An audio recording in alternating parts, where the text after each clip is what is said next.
Story 1. My 27F best friend, 26F, turns out to be crazy and is ruining my wedding. Original post February 9th, 2016.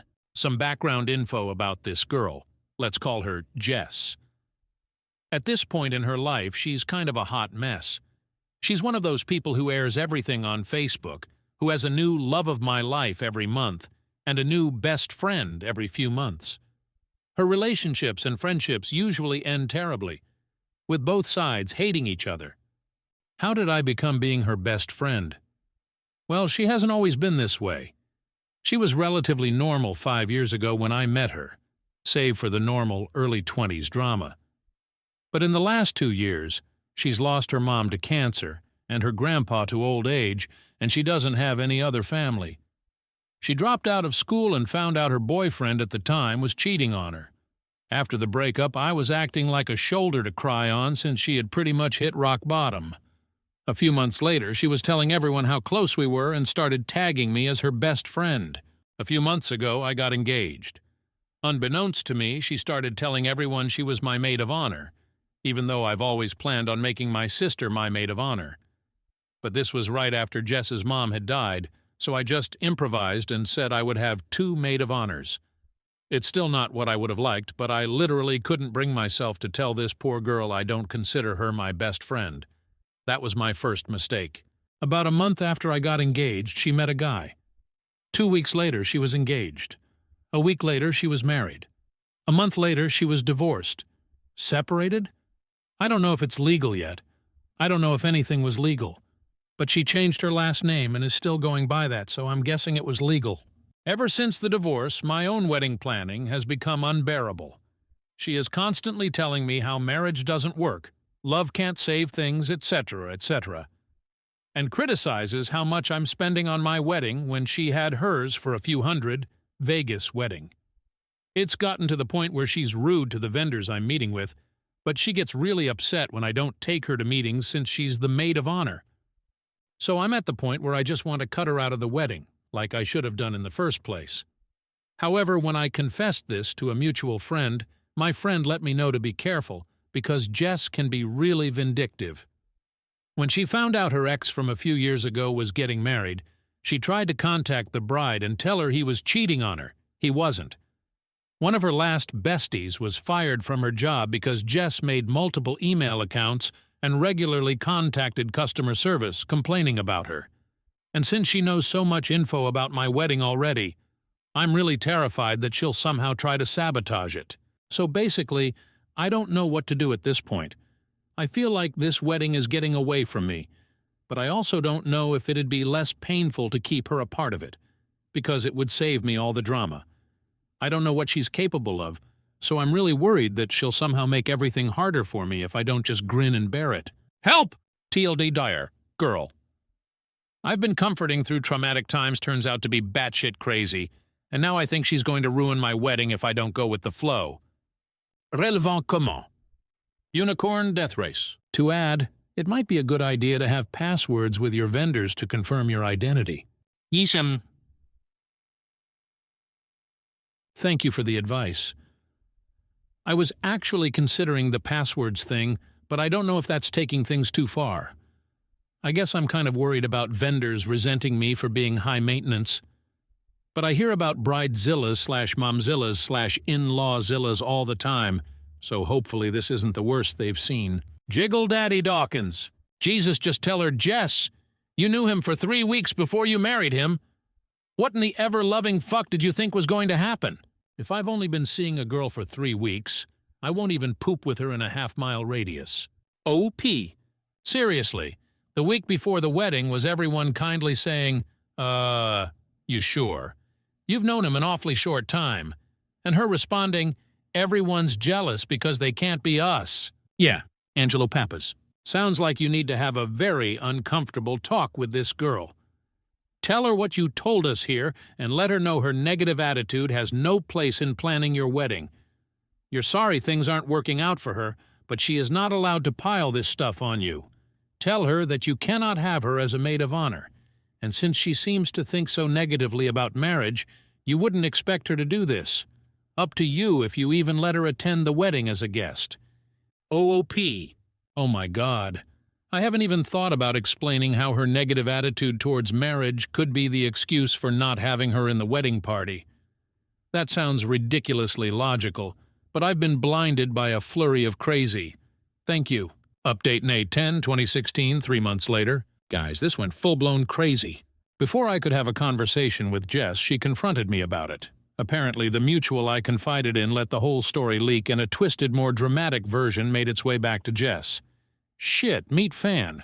It was an hour or two of me trying to explain to Jess in a somewhat calm manner that I felt she had overstepped her boundaries, and it was really taking a mental toll on me while she yelled about what a terrible friend I was, and how she's tired of putting all of her faith in the wrong people, and how she was tired of trying her best to be a good maid of honor. I made the mistake of pointing out that I had never asked her to be my maid of honor in the first place, and she responded with, "Well, then I must be delusional." The first step is admitting you have a problem, so progress?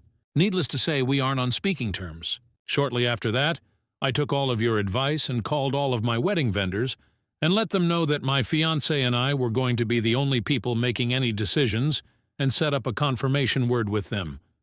Apparently this shit happens a lot because nobody even asked why. I accidentally forgot to contact the bakery making our cake, but luckily they called me and asked if I was certain I wanted to cancel the wedding cake. Apparently there was a voicemail left on their machine. Wonder how that happened. Here's where things get really nuts. A few weeks after our blow-up, she apparently met some guy who was the love of her life. A few weeks after that, they're engaged. I can't make this shit up. She did it again. Then our mutual friends get invitations for her wedding, which is the same date as mine. But since they had RSVP'd for my wedding, a lot of them couldn't make it. A few days before her wedding, they have to cancel because he's already married. And you know what? So is she. I guess she never got officially divorced from that first quickie wedding. So as far as I know, no wedding actually happened. I have no idea if they still plan to. I'm just glad to be away from that circus. But anyways, I got married a few weeks ago. Everything was wonderful, the weather was great, and everyone present was a joy to be around, except maybe my uncle who gets a little too dancy when he's drunk, but you know, family. Thank you to everyone who responded, and to everyone letting me know I'm not helping matters by going with the flow. I will be actively practicing caution when making friends, by running from crazy and not comforting it. Relevant comment? Jaruro. Anyone else think the mutual friend is kind of shitty?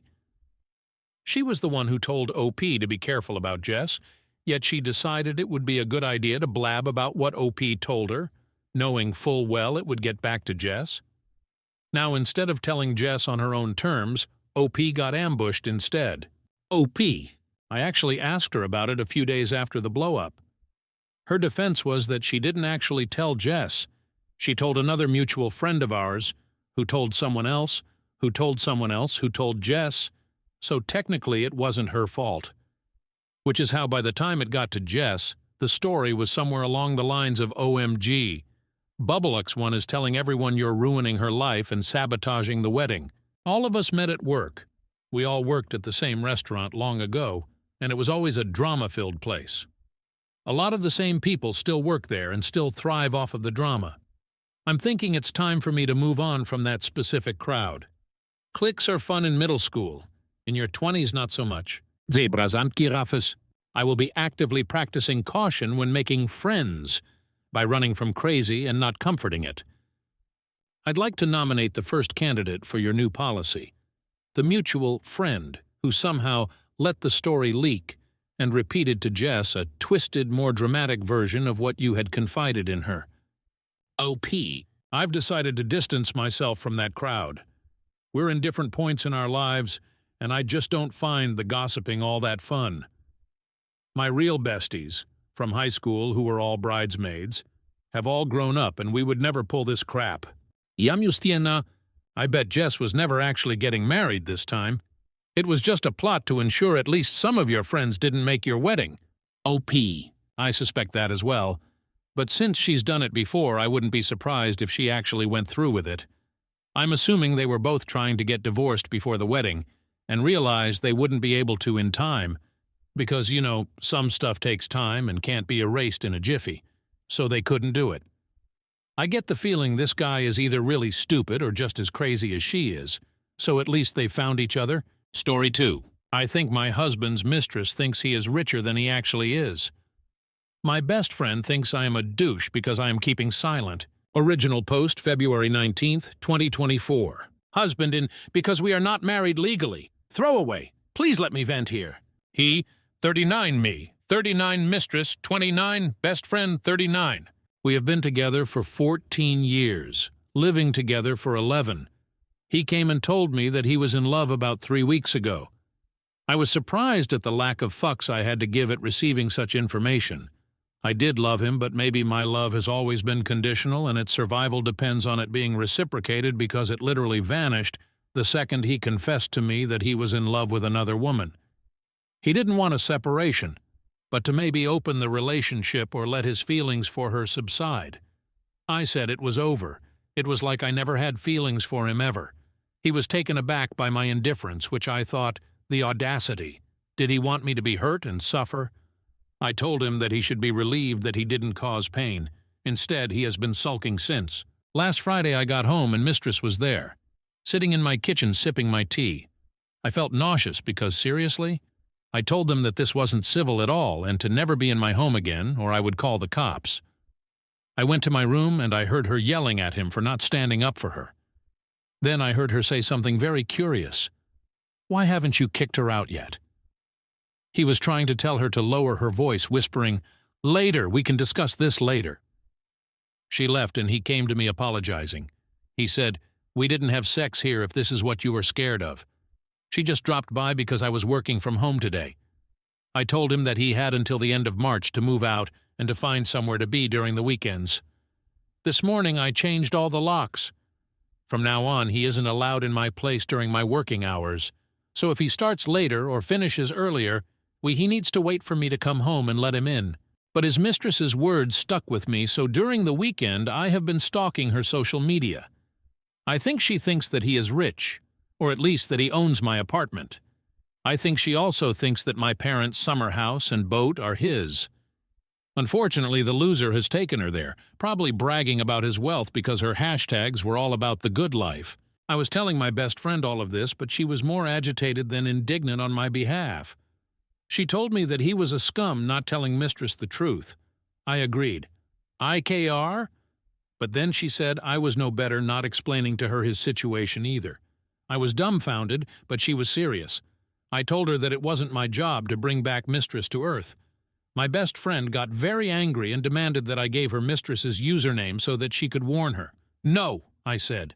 She called me a bigger douche than he is then. I don't know what's going on with these people. Have they gone mad or have I? When did our moral compass go askew like this? Can someone tell me that I am not insane? Relevant comment. Jessamine Arugula, your husband is twisted. He told you in the first place so to light a fire under your toes to make you fight for him or something. Rekindle your passion or something. He's not being discreet to get a reaction from you. And since that fell through, it'll be great when he's not living at the places the mistress came around to scope out. Your friend? Give her a couple more feet of space because she's not looking out for you, Ren. OP. I truly think the cheating was taking a toll on him, so he told me he wanted to open the relationship. He didn't admit at first that he already cheated. I don't know what to rekindle. We have had a very passionate and, at least on my part, loving relationship with lots of sex. But I can't make him love me or not fall for someone else. He is very sad now and crying all the time. I have never seen him cry before. It is awful because I feel guilty, but at the same time I don't feel guilty. I told him to seek mental help. Maybe he needs to sort out his feelings, but far away from me. Shouldn't he be over the moon now, being newly in love? I remember nothing would make me cry when I was newly in love with him. Nothing could go wrong. Now he is sullen and morose all the time. Disastrous _ add _ 8,561. Nope, not wrong. Get rid of him and wash your hands. Your bestie sounds delusional. OP. Phew, because I thought something was wrong with me when she got upset. Topinabur, Rex. You should question why your friend wants to side with the mistress instead to support you, her friend. OP. Believe me, I have questioned and speculated. I think her marriage started in a similar fashion to the mistress. Sometimes you're friends for so long, 35 years in my case, because you've known them your entire life, you don't see how different you are as people. Update February 22nd, 2024. I had a showdown with my former best friend. I did it. I had a showdown with my former best friend via text, and I confronted her about her non-existent support when I went to her with my woes. I told her that she concentrated on the wrong issue. She should have been my shoulder to cry in. She should have shown up with wine, ice cream, and a shovel, but instead she called me a bigger douche than my husband. She tried to gaslight me, and I realized that she's always been a good gaslighter, so I interrupted her before she made me out to be the villain. I asked her bluntly, was her husband's name married when you started sleeping together?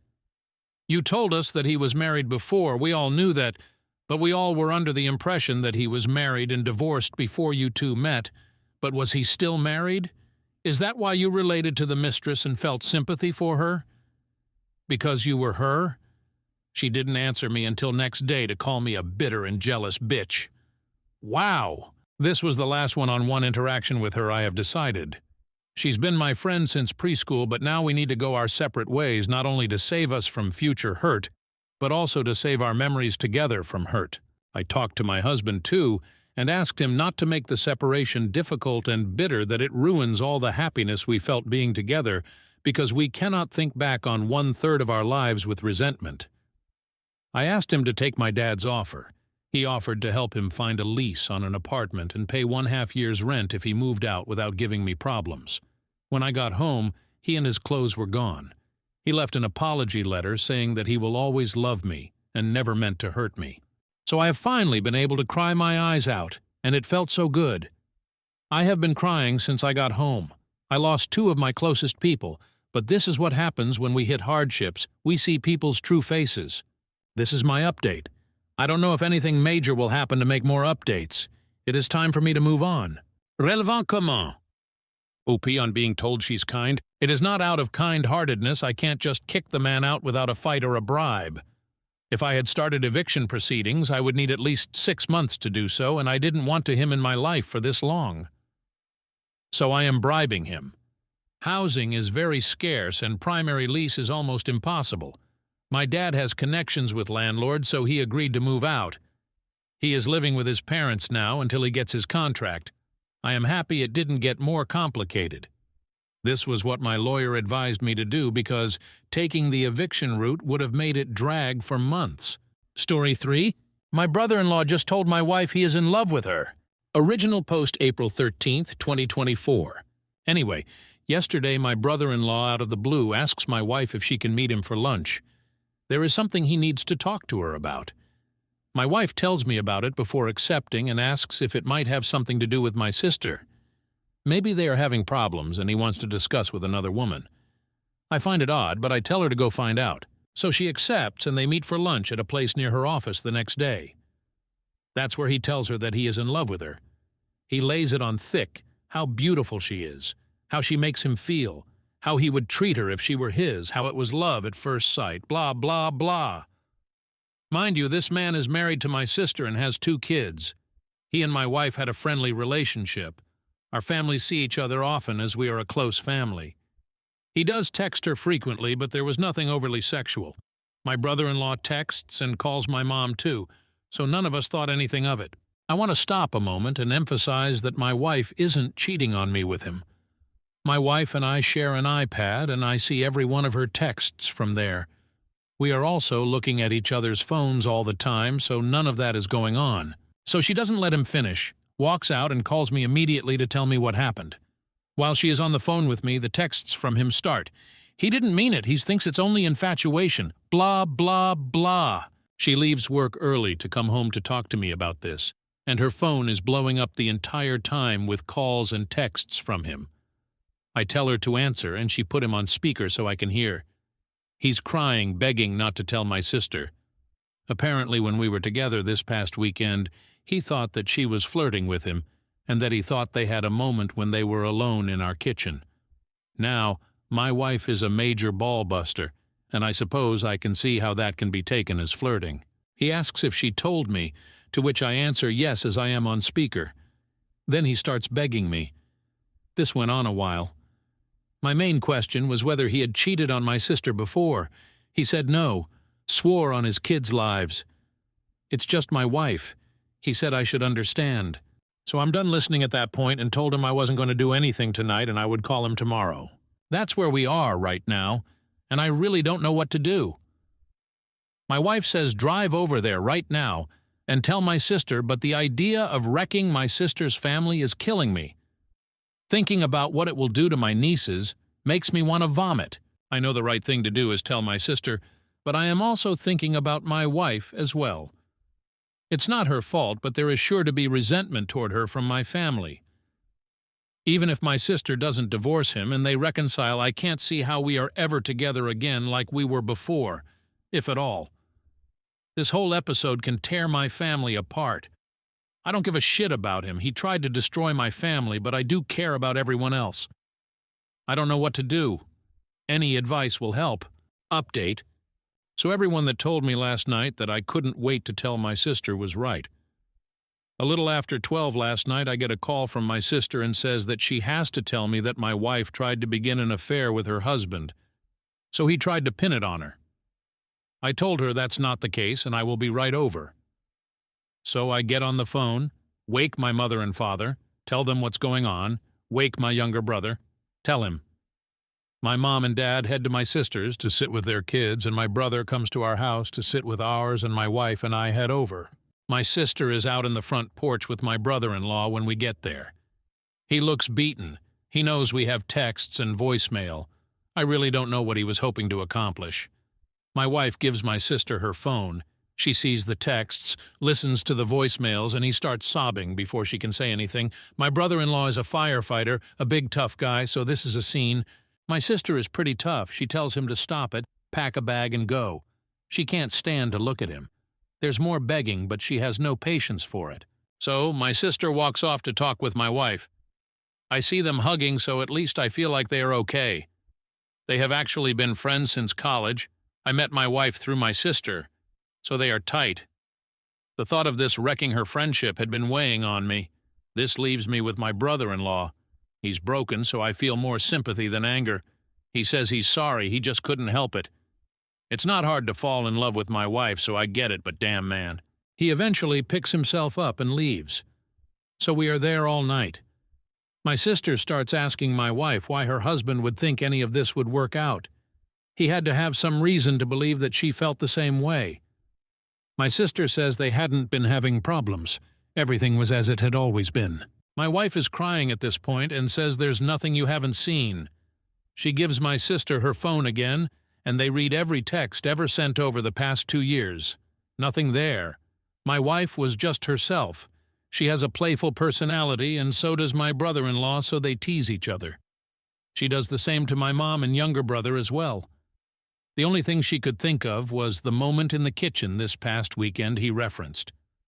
They both went for the fridge at the same time, and they playfully jostled for who would get there first. He lets her win, but he reaches around her waist to get a beer slowly, and she did feel the way that he did it was little inappropriate. She says she should have called him on it, but didn't want to make it a big thing. She feels maybe the fact that she didn't give him hope. My sister doesn't blame her, so at least that's good.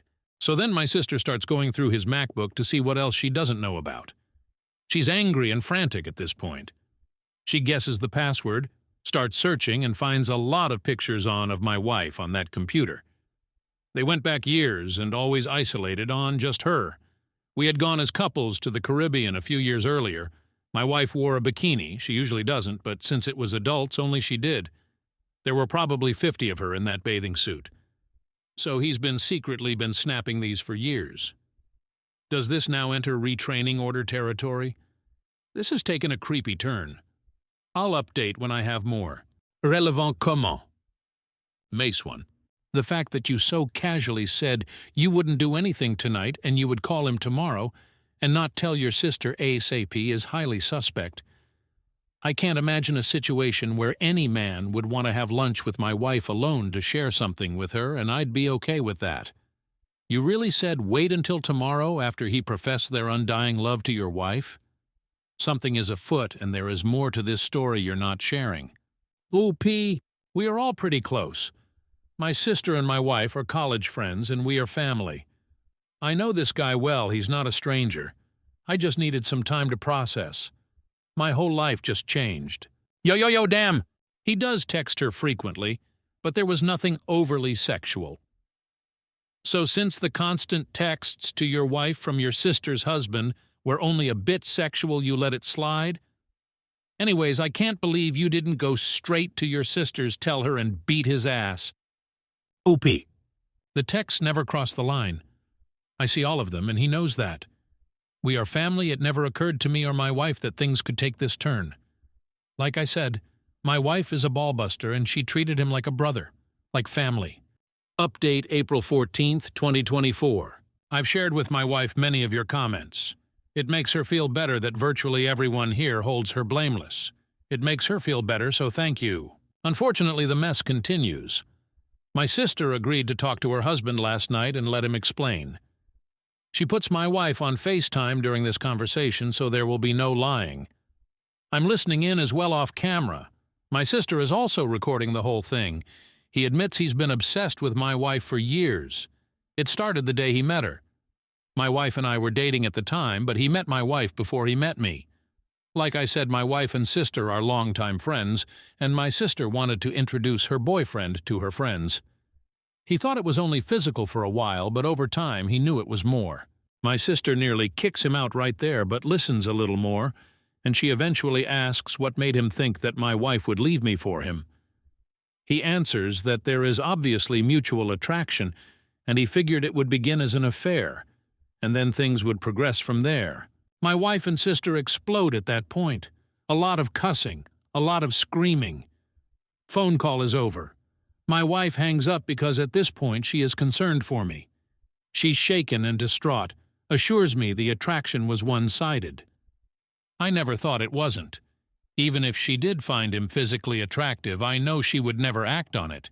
She's just not the type. Early on in our relationship, she caught me admiring her as she was dressing, asked if I liked what I saw before her face turned cold, and told me never to fuck up or I'd never see it again. She meant it. She's serious about trust. Anyway, I knew my brother-in-law was a little cocky, but my God, I never knew he thought that highly of himself to be able to pull off something like this. I talked to my sister later on, and she is contacting the lawyer Monday to see what steps she can take to limit his exposure to her kids. As far as she is concerned, he is detached from reality. That's all I have for now. I'll update once the dust settles a bit. Relevant comment? Paul Linvoy. My wife and I were talking about this, and that's what we thought. He wanted to start an affair and then go from there. There is no way to recover from asking your sister-in-law to have an affair if the feeling isn't mutual. You've torched everything. Incredibly high-risk gambit with a low success potential. But he would have done this sooner or later, with or without the kitchen incident. OP. He had made comments to me many times through the years that my wife was out of my league. I would just laugh and agree she is. I guess he thought his gamble was not so high risk. Final update, April 17th, 2024. This is likely to be my final update, as I don't see much more happening after this besides divorce proceedings. Thanks for all the comments. They have helped my wife some with the guilt. Anyway, my brother-in-law returned home yesterday, not because my sister wants him back, but because she can't legally stop him. They are done. I think he realizes that now. The lawyer tells my sister that since my brother-in-law's behavior over the past few days has been documented, there is a good chance she will be granted full custody. He doesn't seem to even want to fight her on that. My sister will be fine. Any love she had for him is gone, and she doesn't seem to broken up about it. The kids don't know what happened yet, but my brother-in-law was never around much anyway when the kids were home. He slept at the fire station many nights and put in a lot of overtime. But it is certain to be hard on them once they know what's going to happen. Many commenters have said that there must be more women, but as far as we can tell, there hasn't been. It's really just the obsession with my wife. She has blocked his phone, but on the same night he returned home, he sends my wife an email from account he just made. It started with an apology, but then took a turn. He said he never got to finish at the restaurant that day. Then he went on for paragraphs and paragraphs about all the things he loves about my wife and the desperation he felt that lead him to do what he did. He mentioned their mutual attraction again and the sexual tension that he always felt was between them, and ended with a rather large section about me. Let's just say I didn't know he had such a low opinion of me. He was quite certain that I was not satisfying my wife properly. Anyway, we sent the email to my sister, and it will go to the lawyer. It might be enough to get him removed from the house. Finally, my wife isn't great, but she is doing better every day. She does blame herself for being too comfortable around my brother-in-law. She is always careful to set boundaries with other men. In case you haven't figured it out already, my wife is pretty stunning and gets a lot of male attention. But with my brother-in-law, she felt safe to be herself since he was family. Surely no lines would be crossed. She and my sister are cool, and there doesn't appear to be any resentment, so that makes me happy. We will all be okay, it will just take time. Thanks to all who commented and voiced their support. Relevant comment, additional info. Any decision 470. What a bomb that he threw in to blow everything up. Please take steps to secure your home and car. Recommend a restraining order so he can't come around trying to explain or convince or apologize to your wife. Hoping your sister can do what needs to be done and can move on to a better life. Opa. I don't think my brother-in-law is dangerous, just conceited. The guy was quite the ladies' man before getting married and still got plenty of attention even after. His ego is bruised, but I do have cameras and an alarm. PH 1226. Thank you for sharing this sad story. It has been helpful for me. My wife has been casually pursued by a married member of my club, and she is usually too surprised and modest to assume what he's after. When he first started, my wife thought it was just harmless banter. But I didn't, and told her I didn't think so. As it continued, she finally realized I was right, so when I had to tell him to knock it off, she was relieved. It took 3 incidents for him to finally get the message. OP. My wife is mad at herself because she is usually so careful. She's had so many incidents when she was younger with guys she was friendly to that ended up making unwanted advances. Story 4. My wife, together 12, married 7, is leaving me for someone she has known 3 months. Original post, July 29, 2023. A slight preface. My wife and her brother were very close when young. He got very into alcohol, went to prison for 10 years, went immediately back to drinking, then died in front of her. My wife, 30, and I, 33, started going to the gym together. We were loving the results of the fitness. It made sex even better, and we couldn't keep our hands off each other. We felt as happy and close as ever. 3 weeks after her brother died, this guy chats her up at the gym and she immediately clicks with him. I was wary, but I trusted my wife. She is a sweetheart and never imagined her having the ability to have an affair. Last weekend, we had one of the most romantic days and evenings we have had in a while. This week, she decides that she cannot go on without finding out why she developed such a quick connection with this guy. We own a house and 3 pets. Her family and everyone we know are devastated and blown away, but she is dead serious. The woman I knew last week even, has left the building. This is a living nightmare that I just want to wake up from. We did couples counseling 3 times and have one schedule on Wednesday, but she has completely made up her mind and seems to have rapidly fell out of love with me. My life as I had known it is over. I just needed to get this all off my chest. Edit. Wow. Thank you everybody for the responses. I did not expect such an outpour of support. I am reading every comment. Relevant. Comment? OOP on communicating with his in-laws' wife's parents and how they are dealing with the brother's passing. OOP. I am in daily communication with her parents. We are very close. They are as heartbroken as me and praying that she snaps out of it before irreparable damage is done. Unfortunately, that time is very close if it has not passed. Already, and they understand that. OOP on if his wife has been diagnosed with any issues that might have affected her in a traumatic event situation. OP. She is not. Her dad has bipolar, her grandpa has bipolar, both allegedly kicked in when 30. OOP on if there was any sexual activities taken place between his wife and the involved individual from the gym. OOP.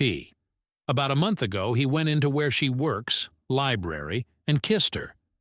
Right after that, she snapped out of the fog, realized this is crazy, and told him he needs to keep to himself, and that wasn't okay.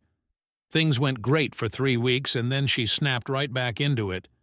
She swears that kiss is the only physical contact they have had, though. I'm extremely dubious, but who knows? I was her first everything, and she is pretty sexually nervous. Not open about herself as a sexual being. Caziello. This sounds like a trauma response and a self-destructive behavior in response to intense grief. She is intentionally blowing up her life. Please go see a trauma therapist. It will be helpful for you for both dealing with your own situation and for understanding her actions. Unlike everyone else here, I empathize with your wife quite a bit, in addition to you. She is going through something most of us will never ever understand. This is an incredibly complex situation that would do well to be divorced from ego. Many happily married couples who have been together 40, 50 years can tell you of a similar period in their relationships. One they stuck through because they knew their partner was acting out of their mind, and they put ego aside and love first. They held space for their partner and tried not to take things personally.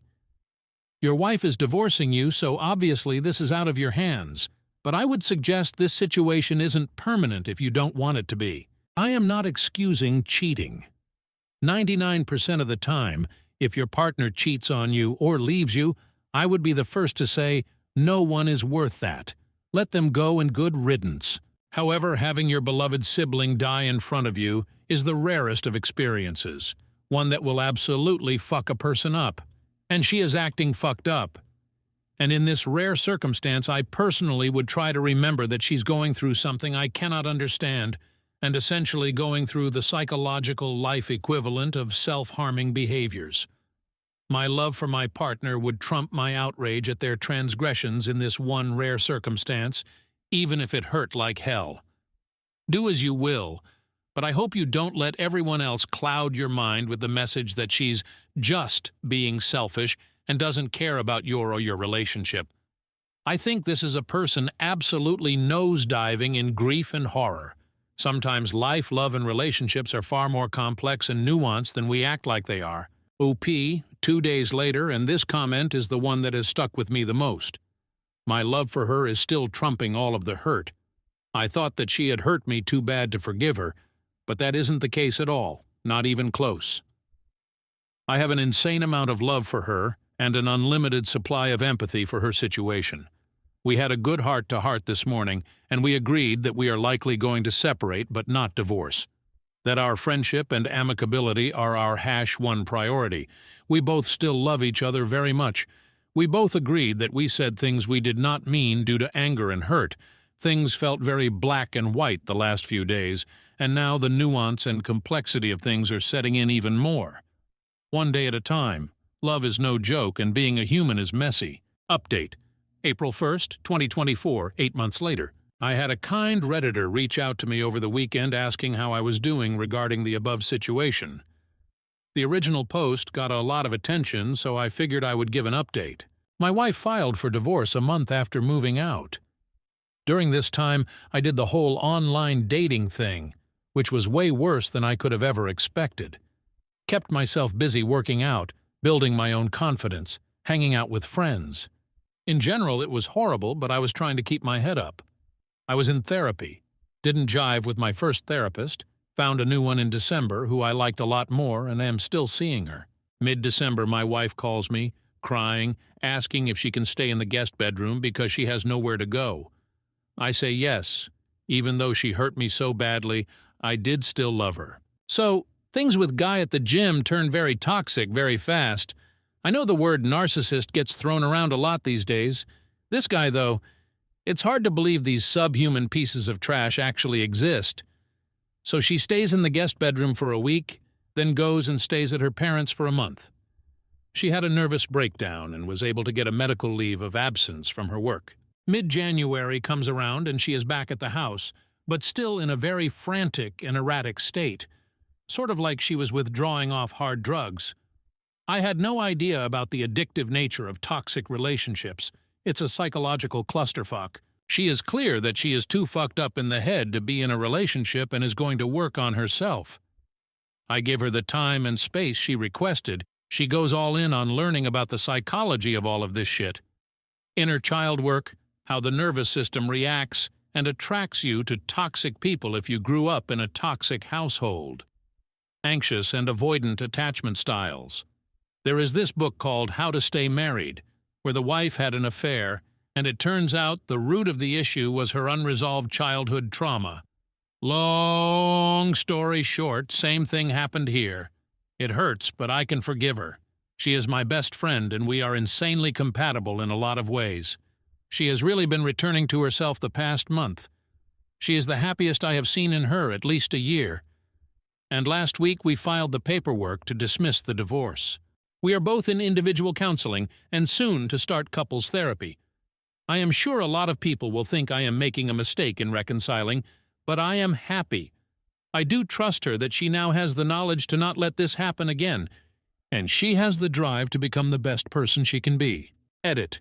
I am reading all the comments and taking everything to heart, especially the ones calling me stupid, chump, doormat. I completely understand where you are coming from. I just don't have time or desire to respond to so much. I want things to work out and do trust my gut that this was a one-time thing. I will post an update and take all of the I told you so if it comes to that. Relevant.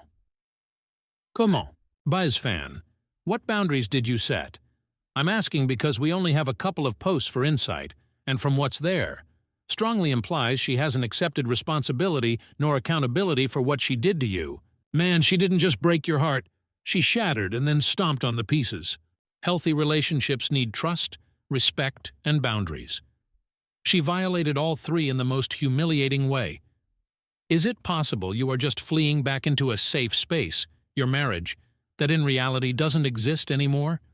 Doesn't read like there is anything stopping her from doing this to you again. Good luck, man, but damn. What she did to you was beyond fucked up. The only thing worse would be if you were now raising his kid too. Have you been intimate with her since? Have you gotten tested for STDs afterward? You should. And if you have any kids, please test paternity so that your rights are protected. OOP, complete access to her phone anytime. Individual counseling for her and couples counseling for us.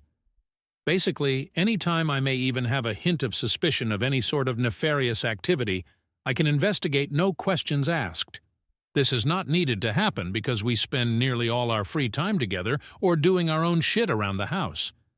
If we aren't spending time together, she is reading self-help or watching self-help on YouTube. We work the same hours, we go to the gym together, we come home. What she did was beyond fucked up. We are all on the same page with that. She says that what she did is unforgivable, that she is a huge piece of shit, a complete fucking moron, that I deserve better. I want to make things work for the sake of the life we built over 12 years, the beautiful home and land we own together, the vast array of common interests we have together. I want to continue building memories of love and laughter and fun like we did for 12 years. There is a lot that is important to me that can be saved if the work is put in. Her estranged brother dies in front of her while she is holding his hand, and then weeks later this guy comes into her life, and love bombs her while she is spiraling in grief. It's no excuse for what she did, but it is enough for me to give her at least some iota of grace that she was not in a sane and rational mind when this all went down. Yes, we have been having sex. No, we don't have kids. Story 5. My wife refuses to accept our divorce, and I think she's trying to trick me. Original post February 27th, 2024. An update has been added below the original post, using a throwaway because I just need advice. My wife, 29F, and I, 34M, have been married for 4 years, and up until a year and a half ago, things were fantastic. Our marriage began to deteriorate after there was a significant drop in sex between us. Not intimacy, just the actual sex part of the relationship. We would still cuddle and have deep, intimate moments talking and just being around each other. But she kept rejecting my attempts at taking things further past kissing. Now we have had no problem communicating, so I made sure to address it early, and we talked and made adjustments. We both made sure to stay in shape, we tried being more adventurous, we went to couples therapy counseling, and even tested both of our hormone levels. Everything was normal. Each solution would work for a little while, and then we'd be back to having sex maybe once a month. I asked her several times if she was no longer attracted to me, to which she denied every time. I asked her if I was falling short in the relationship in any other way, to which she said no. Well, about a month ago, she gets back from her therapy session and tells me that she believes that she's asexual, and that's the reason for her libido being non-existent as of late. I was definitely confused because we had such great sex for a while in the beginning of our relationship, but her telling me that she's now asexual was heartbreaking, because everything else is great. Obviously, I'm not going to force her to have sex, so we had a long conversation about our relationship, and I came to the conclusion that we should get a divorce. I say I because she immediately rejected the idea and said we would figure something out and wouldn't talk to me about it anymore. I didn't know what to say, so I dropped it. Well, 3 weeks go by without sex, and I decided that I have to do this for my own mental well-being, so I filed for divorce and had her served with the papers. Last week when I got home from work, she was going about the day like nothing was wrong. I asked her if she signed the papers, and she flat out said, "We are not getting a divorce," and changed the subject and acted like things were normal. Obviously, I thought this was crazy, so I stopped her and said I couldn't be in a marriage devoid of sex, and I mentioned that I was being incredibly fair with our divorce. She can keep the house that we bought and paid for with cash. She paid 1/3, I paid 2/3. I'd take all of the debt, which isn't much. We'd split our savings and investments in half, and she can keep 2 of our 3 paid-off cars. I only wanted to keep my sports car. Thankfully, we don't have kids. I love her and wanted her to be comfortable, and I have no problem starting over since I make a good income. But she won't budge or talk about the divorce. This brings us to 2 days ago. I get home and go to our bedroom and find my wife's friend, 27F, in our bed naked. I immediately shut the door, said sorry, and went looking for my wife. I found her in the kitchen and asked what her friend was doing here, and she said that she was here for me. I put 2 and 2 together and said that I'm not having sex with other women in place of the woman I chose to marry. She was adamant on saying that I could sleep with her whenever I wanted, and that her friend agreed to it. I couldn't believe things would get this far, so I went back to our bedroom and asked her friend to leave. I packed a bag, and I've been staying in a hotel nearby since that night. My wife, her mother, and her sister keeps calling me, but I'm just not interested in hearing what they have to say. This feels like a trick. I just want this whole thing to be over. Does anyone have advice? Is this some kind of ploy for alimony? We do have a prenup? Should I just contact my lawyer and try and force the divorce? I'm really uncomfortable with this entire situation. Edit. We talked last night. I'll update when I get home from work. Edit 2. Here's the update if anyone's interested. I'll try to keep this as concise as possible. I feel overwhelmed, so I probably won't bother with another update after this one. I don't know. My wife came to my hotel last night and we talked about everything. She told me the full truth and what's going on in her mind. A few of you commented this in the last post, so you were right. She has always been asexual. She and her whole family has known this since she was 16. Apparently, this is the reason why her last long-term relationship of 3 years ended. He broke up with her after the sex between them diminished to being non-existent after the first year. She told me that sex is easier for her in the beginning when emotions are running high, but she still needs to force herself to have it. I knew they broke up due to irresolvable differences, but I didn't ask for details, nor did she tell me. After a lot of apologies and crying, she told me that I was the first person she was able to tolerate sex with for so long, and that she did enjoy it a handful of times. But after a while, she still felt like she was being raped. I broke down after hearing this and started kicking myself for not catching on to any of this. She said she tried her best to please me as much as she could. 2. She still doesn't want a divorce, and she doesn't want the house, cars, or the savings. She just wants me, and is ready to do whatever it takes to keep me. She even said that she would sign a postnup stating this. 3. As for her friend, she was there during her last breakup and helped to support her through it. My wife went to her after I brought up divorce and talked things out. Her friend suggested that she open the relationship for me, but she said she didn't want me sleeping with strange women, so her friend volunteered herself to be the one that sleeps with me. My wife thought this was a great idea, which led to the fiasco at our house. I won't comment on her appearance because it doesn't matter, and I don't blame the friend. 4. My lawyer got back to me. You were all right. I don't need her permission, but I will have to wait if I want to push it through. 5. I asked her why she lied to me this entire time, and she said she was tired of being rejected after revealing she was asexual, so she convinced herself that she would be able to force herself to have sex during the relationship. The hormone testing, the sessions in couples therapy, and all of our solutions was just her buying time to find another way around sex or give herself enough time to build up the strength to start regularly having sex with me again. 6. Our conversation ended with us holding each other in bed crying for a couple of hours. No, we didn't have sex. She pleaded with me to hold off on the divorce to look for a solution together and left my hotel room. 7. I'm now sitting alone typing this fucking post. I guess I found out that we don't share everything with each other. 8. Thank you to everyone who has messaged me directly. I'm still trying to get to all of them. 9. I don't know what I'm going to do. Relevant comment. How long has the wife knew about the divorce? OP. We lightly touched on the subject 4 months prior to getting served. The final push was when she discovered that she was asexual. I brought up divorce at that time, but she didn't want to talk about it and said she won't consider a divorce. I was stonewalled from that specific conversation. I filed anyway. It was the first time she refused to talk to me about any subject. I was surprised since we share literally everything with each other. Is it a medical issue? OOP.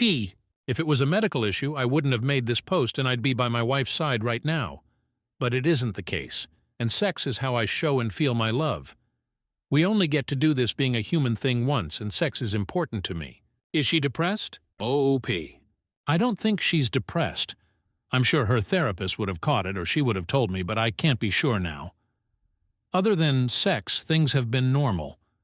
I can't imagine that we missed anything. She really did put in a ton of effort. We both did but thank you. I know we'll both be fine, but I figure it's better to do this now before we accidentally have children. Update March 13th, 2024. I don't think I can link my previous post, so just go to my profile, I guess, if you care to read the op. I've tried to read every comment message and take to heart what most of you had to say. Also, please stop messaging me. I can't respond to everyone. It's too much. I'll make this as short as possible. After my last update, my wife asked me to meet with her about a week later to discuss things with her. I've been staying at an extended stay since that night with her friend. We met at our house and talked for a few hours. She started off with a ton of apologies for how she acted, her lying about her sexuality, and not taking my sexual needs more seriously. Before I could say anything, she presented a signed postnup agreement she had drafted with a lawyer, stating that she doesn't want anything, the house, the cars, savings, everything. I felt like the biggest asshole for thinking that she was tricking me for more money. I asked her if she was serious, and she told me to take the postnup with me and sign it when I'm ready. I still haven't signed it, it's in my backpack. I told her that I still think divorce is our best course of action, and that we both deserve to find someone who matches our needs.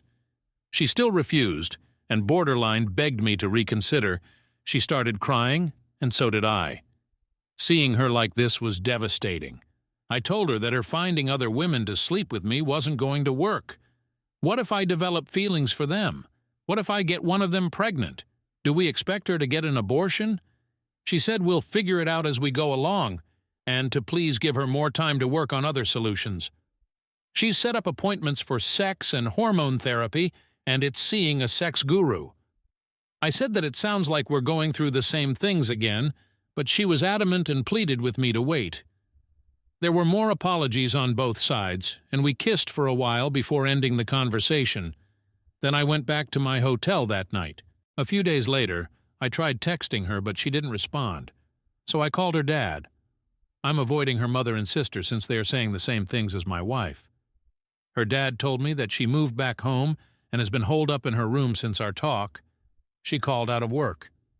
He told me that she's barely eating, bathing, or talking to him or her mom. He asked me what I was going to do, but I didn't have an answer for him. He just said he understands and said he would be here to talk anytime I wanted to. So I went back to our house, and a good portion of her stuff was gone. The whole place feels empty. I've been sleeping in one of the spare rooms. I'm planning on flying to my mother's house in a couple weeks to spend time with my family to decompress from this entire situation. I'm still on the divorce side of the fence, but I guess there's no rush. Thank you to everyone for your insight and concern. Seriously, I know we're all strangers, but most of you have been a huge help to my mental health. Seriously, thank you. Also, my cousin uses Reddit and reached out after he found my last post and asked me to shout him out if I made an update. Love you, Virgil. Thank you for being there for me. I think I'll just make a quick edit to this post once we reach a resolution for anyone that cares. Story 6. Aida, 38M. For cutting back on work to prove a point to my wife, 30F. Sad final update. Original post, April 20th, 2023. My wife is usually an angel of a woman, but has recently gotten into a friendship with a woman whom I personally believe is a bad influence on her, not in a patronizing way, more of a lay down with dogs, get up with fleas type of situation. I never said anything about her childishness or her very radical misandry, because frankly it doesn't affect me, until it did. A few months ago, my wife began pressuring me to do more around the house, before I get an instant YTA. We already split chores and childcare. Admittedly, she had a bigger cut than I because she is a saham, but I do most of the cooking, breakfasts, and dinners. Lunch is her responsibility for her and the boys. I take out the garbage and I do laundry, and I deep clean the bathrooms once a week. I do also help with our boys' homework and such. She insists that I am not doing enough, and that I should be doing more around the house. I tried having discussions with her, asking what she expected from me, namely all chores and child-rearing should be my duty, it seems, and for months it seemed to be going nowhere. She used the D word more than once when speaking on this, which felt manipulative. It boiled over when we were out with friends one night, and she began talking about how I never helped out, and how I use her as a house slave, her words. I will admit I saw red. This next part is where I may be the asshole. I didn't say anything that night, but the next day I asked my boss to be given reduced hours for the next little bit, due to stress, and I took over everything in the house.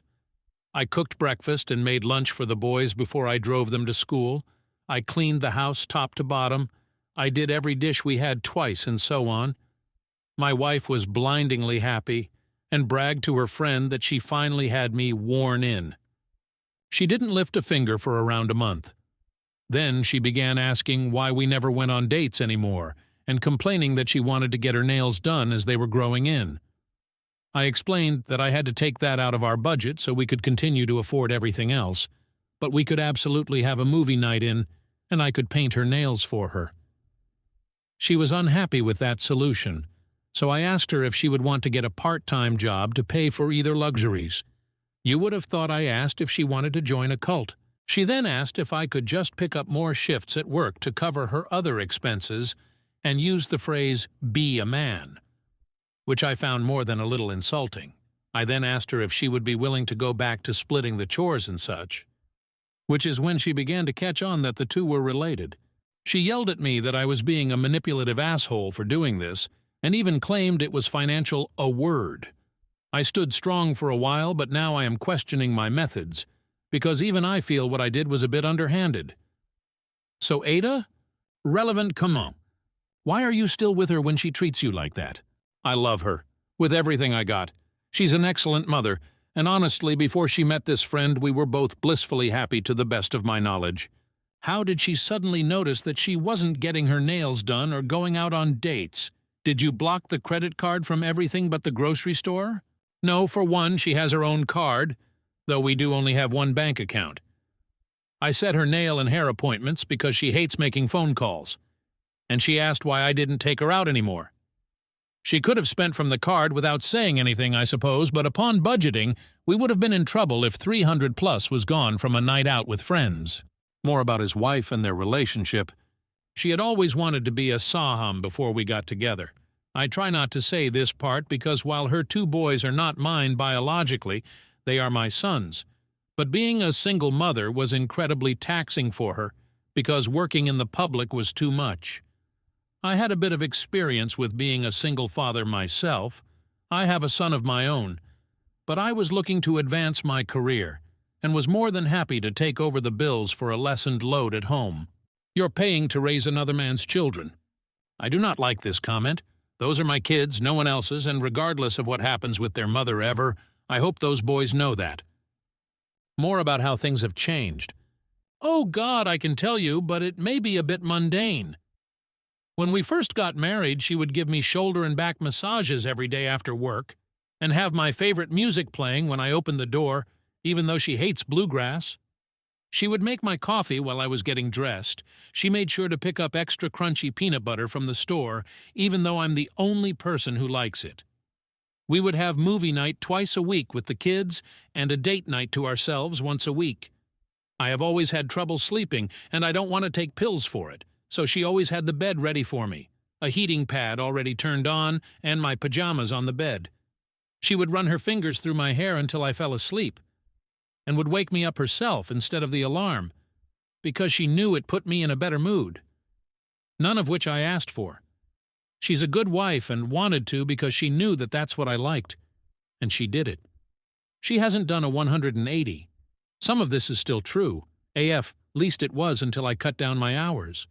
That was really when she stopped doing anything at all. And right now she's pissed, so I'm on the couch, awake and regretful. Personally, I think she's stubborn. I don't think she even really wants it. She just wants to prove that I would do it if she asks.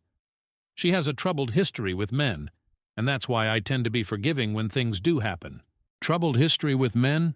It's not something I'm comfortable talking about, but believe me when I say, what happened was not her fault. UP is voted NTA. Update post, April 26, 2023, 6 days later. Title, How Do I, 38M, explain to help my sons to understand their mother, 30F, is going to rehab. I have never been in a situation like this. I am a former addict myself, but I didn't have children then. See my last post for more clarification. Editor's note, I tried several different engines and search tactics, but couldn't find any other last post besides the Ada one. But the gist of it is that my wife and I recently had a blowout argument where she admitted to using 2 substances for several months and has agreed to get checked into rehab, which we are currently setting up now. How the hell do I bring this up to them without them being judgmental or hateful to their mother? Or worse, falling into the same mental space I am in? I don't want to lie to them, which is what my wife wants, but I am failing to see an alternative that won't destroy them or the respect they have for their mother. I am swimming blind here, and I have barely slept since this all came out. Any and all advice is appreciated. Thank you in advance. Relevant comments.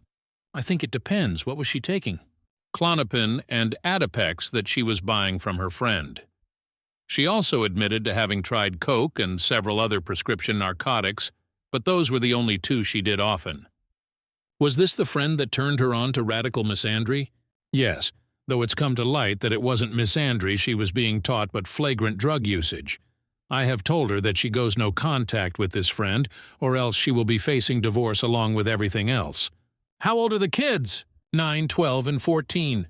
Update post 2, April 30th, 2023, 10 days from OG post. Title, I yelled at my wife. See my profile for details. But I was driving my wife to the rehabilitation center we decided on. On the way, she was screaming at me about how she can't believe I'm humiliating her like this, explaining what was happening to the boys, and making her message her dealer friend that they would not be hanging out or using together anymore, about how she doesn't want to go, and that I am a controlling monster, and how threatening her with divorce and taking primary custody of the boys was too far, and I was insane. And I just took it, and took it, and took it, until I just couldn't. And I screamed at her. I screamed that the woman I met would have rather died than had a pillhead junkie around her sons, and how she disgusted me. And that I don't know if she knew how much I was considering leaving her, not because of the addiction, but the way she was fucking acting, like she hadn't brought drugs into our home. Around me, a former addict myself, and around our boys. That I'm beginning to hate her for doing that. That she was becoming exactly what she always cried about her mother being, and that she was lucky I was here to see it before what happened to her goddamned sons. It makes me sick to say, but watching it sink in just how far she had spiraled felt good. Watching her realize that her actions have consequences was nice. She yelled a few more times that I was an abusive asshole or whatever, but she was still crying, so I felt her heart wasn't in it. I plan on speaking to a lawyer. I don't want to divorce her, but I don't know how healthy our relationship could possibly be after this. I know yelling like that was wrong, but I don't feel bad. And that is the part that makes me think that maybe I shouldn't be married to her anymore, for her sake and my own. I don't know what else to do. And I'm so pissed that she detonated C4 in every bit of our life. Relevant comment. I believe I'm going to have to divorce her. And it's wrecking me. I don't want to. I still love her. But I don't know if I trust myself around her, and also not to use myself. I have been closer to relapsing this week than I ever have been.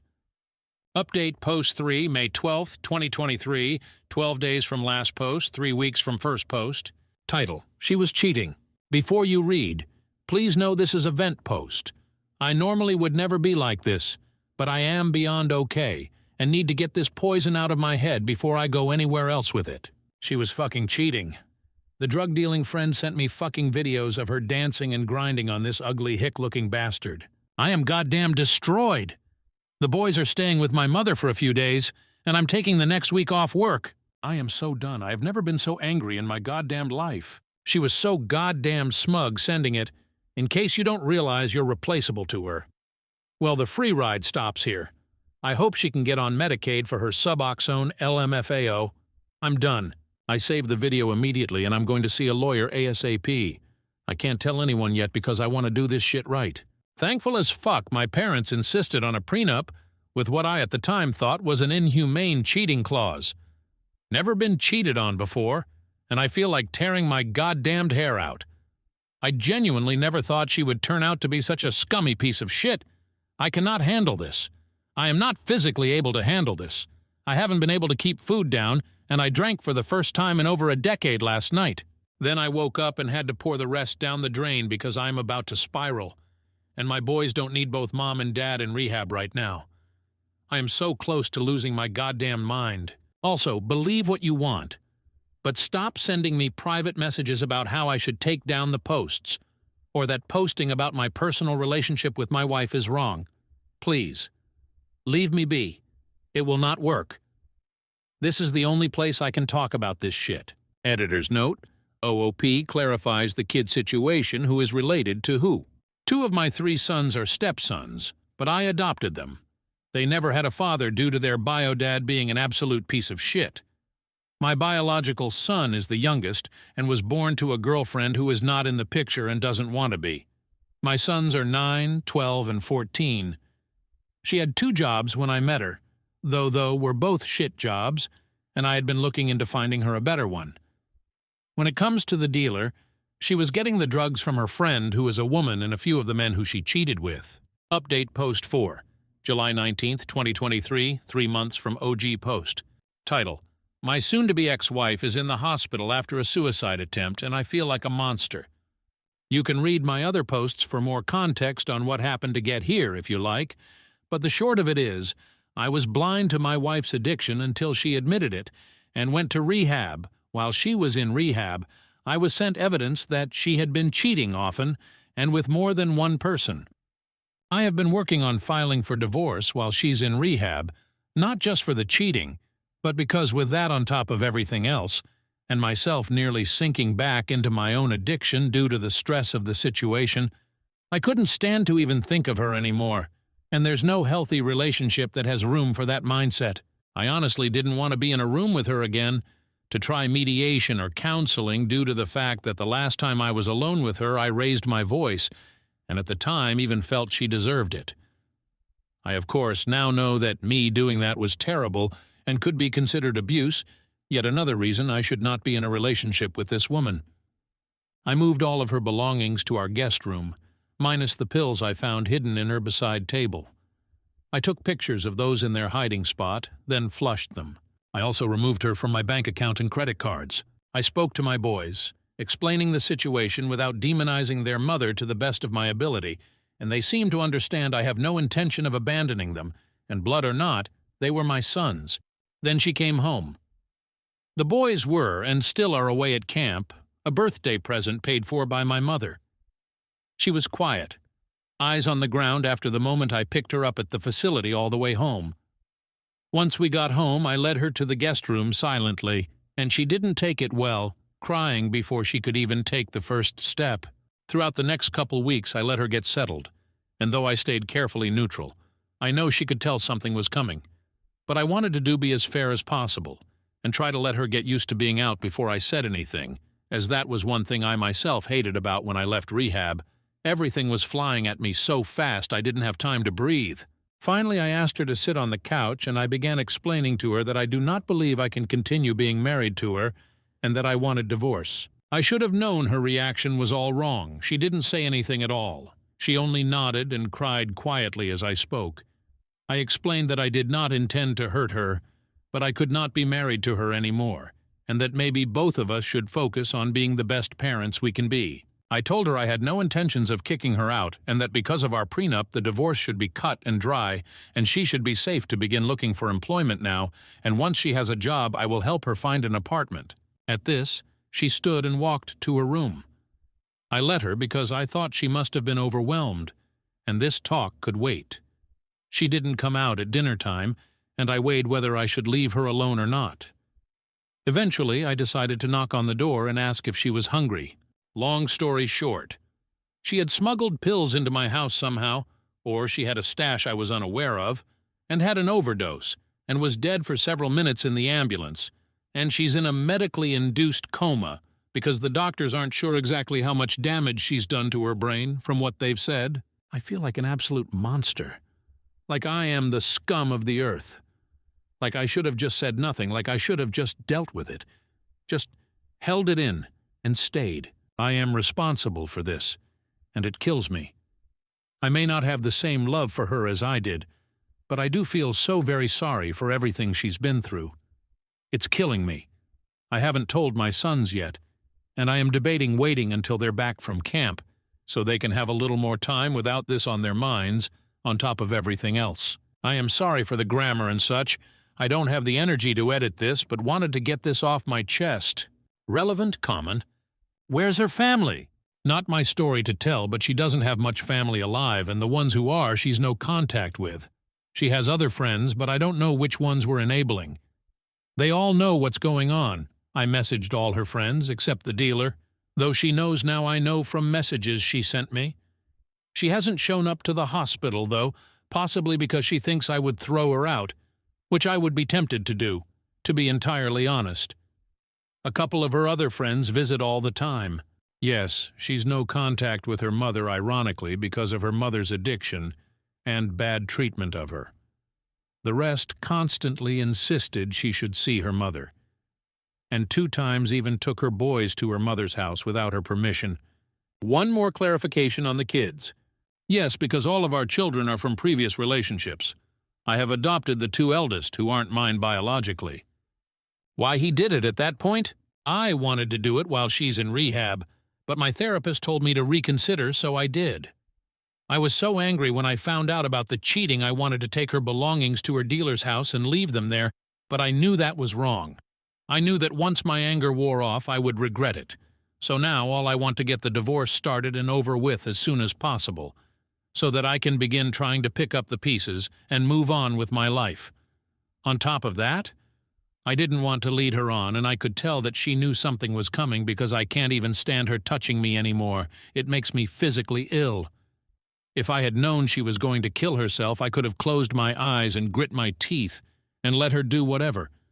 But honestly, even now, after what she did, I know that isn't feasible for me. I still found myself wanting to start fights, to yell, and I know that I am not a strong enough person to be in a relationship with someone who hurt me that much, who disrespected me, my home, and my children that much, who took my own past experiences with drugs into account so little that she brought them into my home, directly under the nose of myself and my children, pun intended. This is as much kindness as I can afford to extend to her anymore for my own mental health's sake. OOP's comments on July 24th, 5 days later. Not awake yet, I took the advice of some of the commenters and went to go get my boys to see if they wanted to see their mother.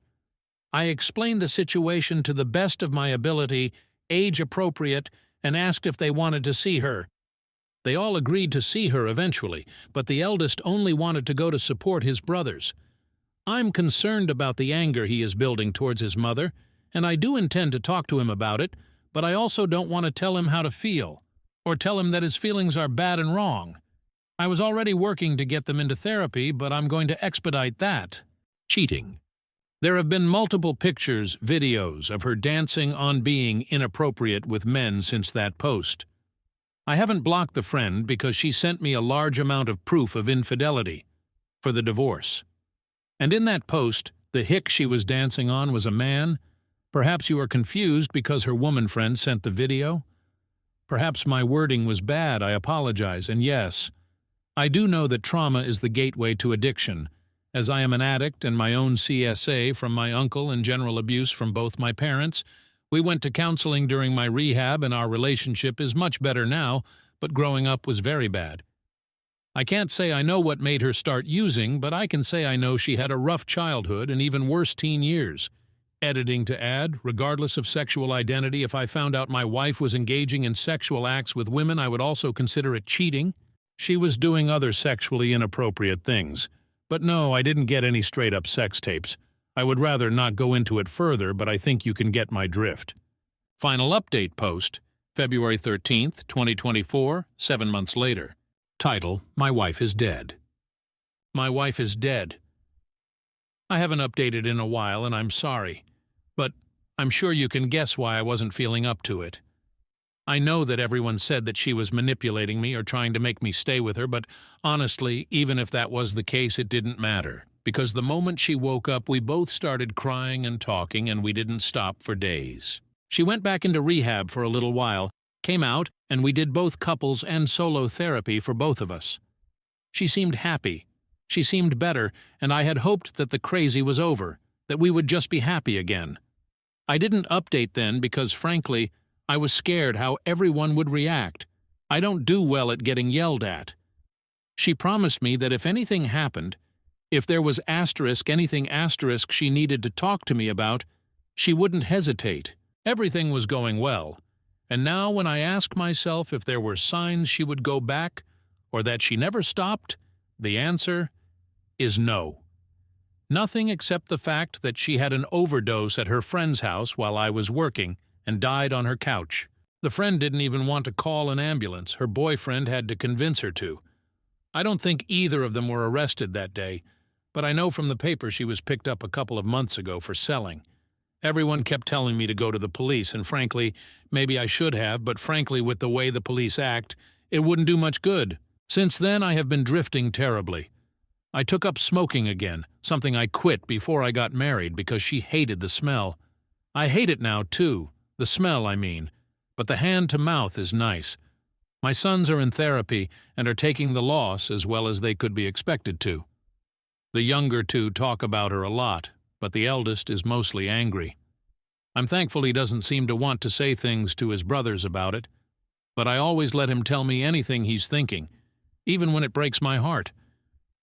I know that maybe everyone here has an idea of who my wife was, but one thing that you could never deny was how much she loved our boys. They were her pride and joy, absolutely everything to her. I miss her. I miss her so much it feels like a death rattle to breathe. There's never music when I get home anymore, and I hate it. I hate the quiet so much that some days before I go inside, I sit in the car and just cry because I know she won't be there. I haven't even been able to clean out her side of the bathroom yet. It hurts too much to think about getting rid of her perfume or her toothbrush. I haven't felt like writing for obvious reasons, but there's something that feels important now, so I will. Valentine's Day is tomorrow. On the way home from work recently, I caught myself calculating flower prices before I remembered that I have no one to give them to unless I put them on her grave. I remember being pissed off at how expensive roses were getting, and now that seems so silly. I just wanted to say, if you have someone you love, please cherish them. Do something extra nice for the person you love tomorrow for my sake. Nothing crazy, but maybe you can dance around the living room to your song, or read to each other. Something soft or good to let them know you're real and really, really there. I know that's so cliché and corny, and if Alex were here now, she would actively bully me, ha. But sadly, the old bastards were always right. Life asterisk is asterisk short. Isn't that a kick in the ass? Relevant comment. Smoking. I know I should quit smoking. I don't do it in the house, because the smell really does make me sick after a while. I only really do it at night, or in the early mornings. I'm considering getting one of those flavored air ones that are going around with no smoke or whatever, so I can keep the hand-to-mouth thing, which I like a lot, and mist. Not the best compromise, but it's something. Try widow support on Reddit. I might honestly thank you. Any kind of emotional support right now is going to be welcome. It's hard for me to be emotional around my boys because I hate to make them feel like they're ever in a position where they need to take care of me. Poor kids have been through enough without me losing it. But I've been such a mess that they've caught me crying in my car more often than I'd like. Not to imply that I refuse to cry around them at all, just I hate them seeing exactly how much of a wreck I am. Are you in therapy? I'm in therapy, but it's a long process, especially considering I'm a former addict myself. The entire situation has aged me a decade in a year. As someone whose dad went through similar shit, cry in front of them. It's okay. I can try. It just always makes me feel so guilty. I know I shouldn't, but I always just think to myself, what are you doing? You're meant to be taking care of them, not the other way around. I hate to think that they ever feel the need to walk on eggshells around me because I'm too much of a wreck to handle something. I know that's a bad answer, but it's true.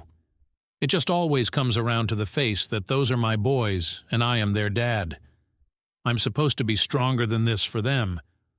And I don't mean to imply that crying is weak or wrong, I just don't know how to turn "it's okay to cry" into "it's okay for me to cry" in my head. Then, of course, I mostly mean now, after everything. At the funeral, there was no helping it, and for the first few days after that I was such a mess my parents came to stay with us because they were concerned I wasn't sleeping. This exchange, OOP and the commenter who wrote the above statement about crying. Commenter, yeah, you can't help your feelings, but I am sure your little dude has feelings, and when he sees you not exhibiting those same feelings, he may think that those feelings are wrong. But that could be my own baggage. Do what you need to for yourself, my dude, but that just stood out to me. OP, thank you, genuinely. I will keep that in mind. I hadn't fully considered that, if I'm being honest, but I can work on it. One last thought from OOP. Not defending her is so hard for me, but that was the first thing my therapist told me when I asked about my sons. That defending her to them wasn't going to help, and that all I could do was let them talk. My eldest is the only one who really rages about it, but the younger two will eventually, I'm sure. I am also angry, in this helpless kind of way that hurts so bad I can't stand to think about it. Because if she had just talked to me I could have helped her, and she would still be here. I am a former addict myself, and I know I made so many mistakes with my wife. But I swear it was like everything was so good again. We slept in the same bed again, and had dates. Everything in my mind just wants to scream and beg to know why she would do this, and I can't. I hate it so much because I tried so very hard not to love her anymore when she was alive, and it didn't work then. I don't see myself doing any better now that she's gone, and it hurts even worse because when other people are mad or say negative things I still want to defend her, to explain every little reason she had, and why it wasn't all her fault. But in the end, it doesn't even matter if I do because she is gone. She won't be here to reap the benefits of that defense, or even to care that I changed minds. She won't be here to be respected or disrespected. It feels pointless, but I still want to, and it makes me feel like a fucking moron. Editor's note, most comments have been fine, thanks for that. But Jesus Christ, some of you need to remember to keep it civil in the comments. OP may read these, but beyond that, I fucking read these, as do many others. No need to be fucking rejoicing that a woman is dead or telling him he's an idiot or deserved this for having an addiction previously, or that addicts are the scum of the earth and deserve death. WTF is wrong with you? And some of those comments are fucking upvoted. Story 7. Would I be the if I texted my husband's best friend female to see her reaction? Original post. March 27th, 2024. My husband has this best friend from college time. I never had issues with her until my wedding a month ago when my maid of honor overheard her snapping at another friend of theirs that she has him when she wants him, when the friend teased her that she lost him and he was the one who got away. I told my husband about it 2 days ago. Didn't want to ruin our honeymoon, but it was still in my head. But he denied anything happened between them. He was very calm when he said it. Almost too calm. Anyway, I have no proof and I trust him. Until I used his phone when mine died. He was driving and I was making a playlist on his phone. Then I looked through his iMessages and he had no thread with her.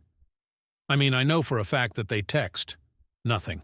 I didn't say anything, but last night I literally saw her name pop up amongst the texts. When he went to bed, I looked, and there were no texts. He is deleting them. Now my question is, if I ask, he will deny it. I need to know, and I need proof. Would I be the if I initiated a conversation with her acting like I'm my husband and see what's up? I need proof and peace of mind. Relevant, comment? Look at his deleted messages. Oh, is that possible? TP retrieved deleted messages? He has iPhone, yes. Unfortunately, he is logged off from his iPad and MacBook because he doesn't want his devices to share data, pics, and so on. Do you share the same phone plan? Look at the bill to see how much they call or text. Do they hang a lot? No, we don't even have the same provider. No, they don't usually hang one-on-one. But he visited their hometown about 2 weeks ago and I couldn't because of work. I have not noticed any red flags. I mean, he works late sometimes or goes out with friends, but I don't think these things are suspicious. But does he have possibility? Yes. Can you try to talk it out? Already talked it out the first time. What's the point of talking out if he's going to deny it? Confronting him. I already tried honestly confronting him. It left me wanting. He minimized the problem so much that I felt ashamed while seeing his reaction. But then, later it got me thinking, why did I feel so embarrassed for asking a legitimate question?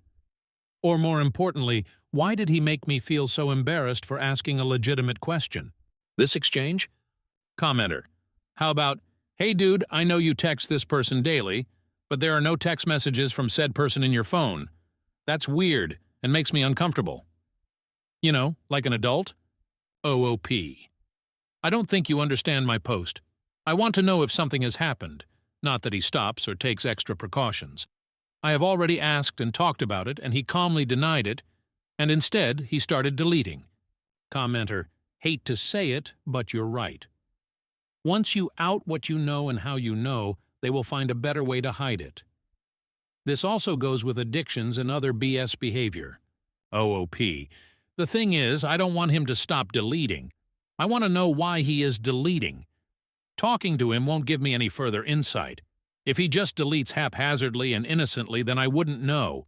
If he deletes because he is hiding something, then he will just get better and find another way. If you go through the phone, are you really ready for what you might find or not find? I want to find out. If something is going on, I will leave without say. I never had any suspicions about my husband until the comment she made and the way he underreacted.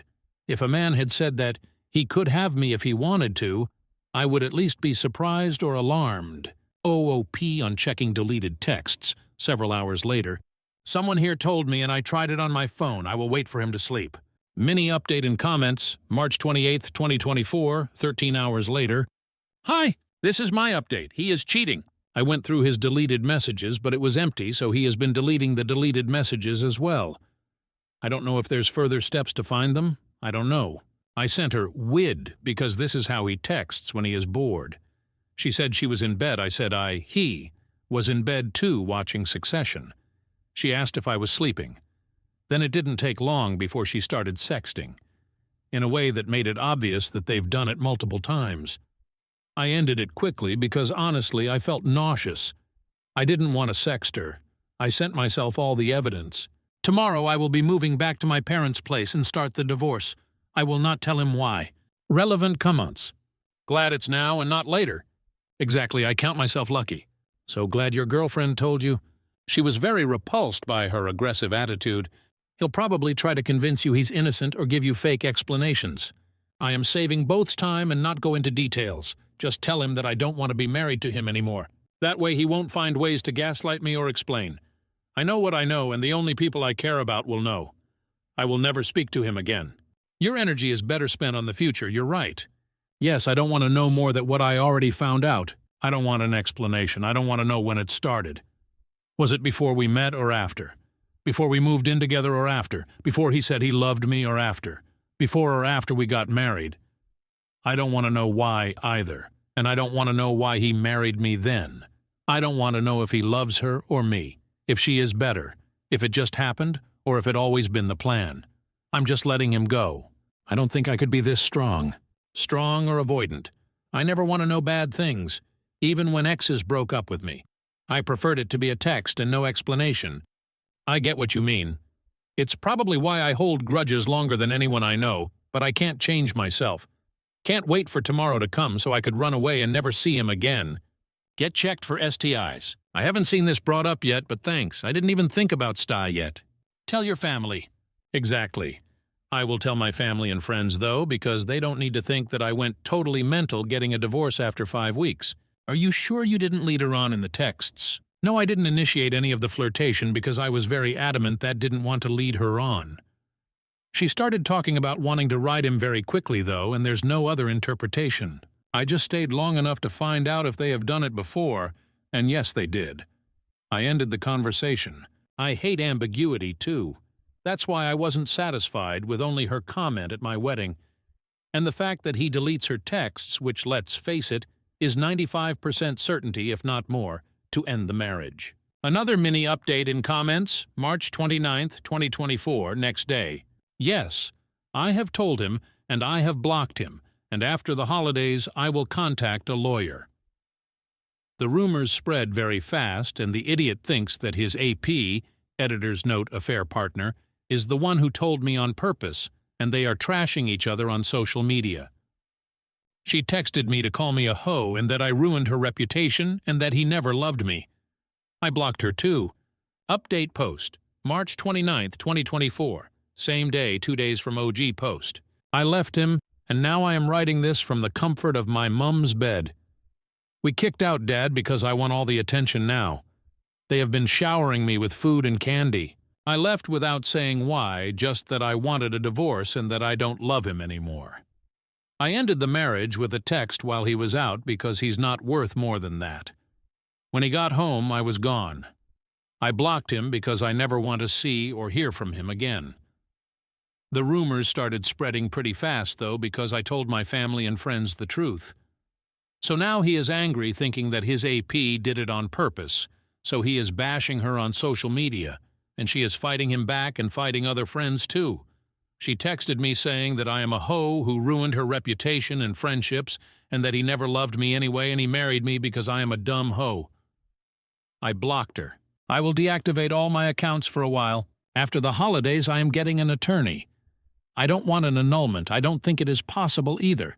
I want half, so no annulment. Relevant comma. I love that he knows without you having to tell him. I really wished he would never know and die wondering, but I can't have it all. It would have not given me Mom's bed and candy privileges if I just told them I wanted a divorce after 5 weeks. You probably won't get very much because a lot is premarital assets. We'll see. Actually, I'm not very familiar with laws here, but we have lived together for a few years. I know the apartment at least is 50/50ths. A lawyer will probably help me understand the rest. It's not the end of the world if I didn't get any, but I will not take what's mine and some more. Not American. To someone downvoted calling her an idiot and that's not how it works. You need to understand that laws differ in different countries.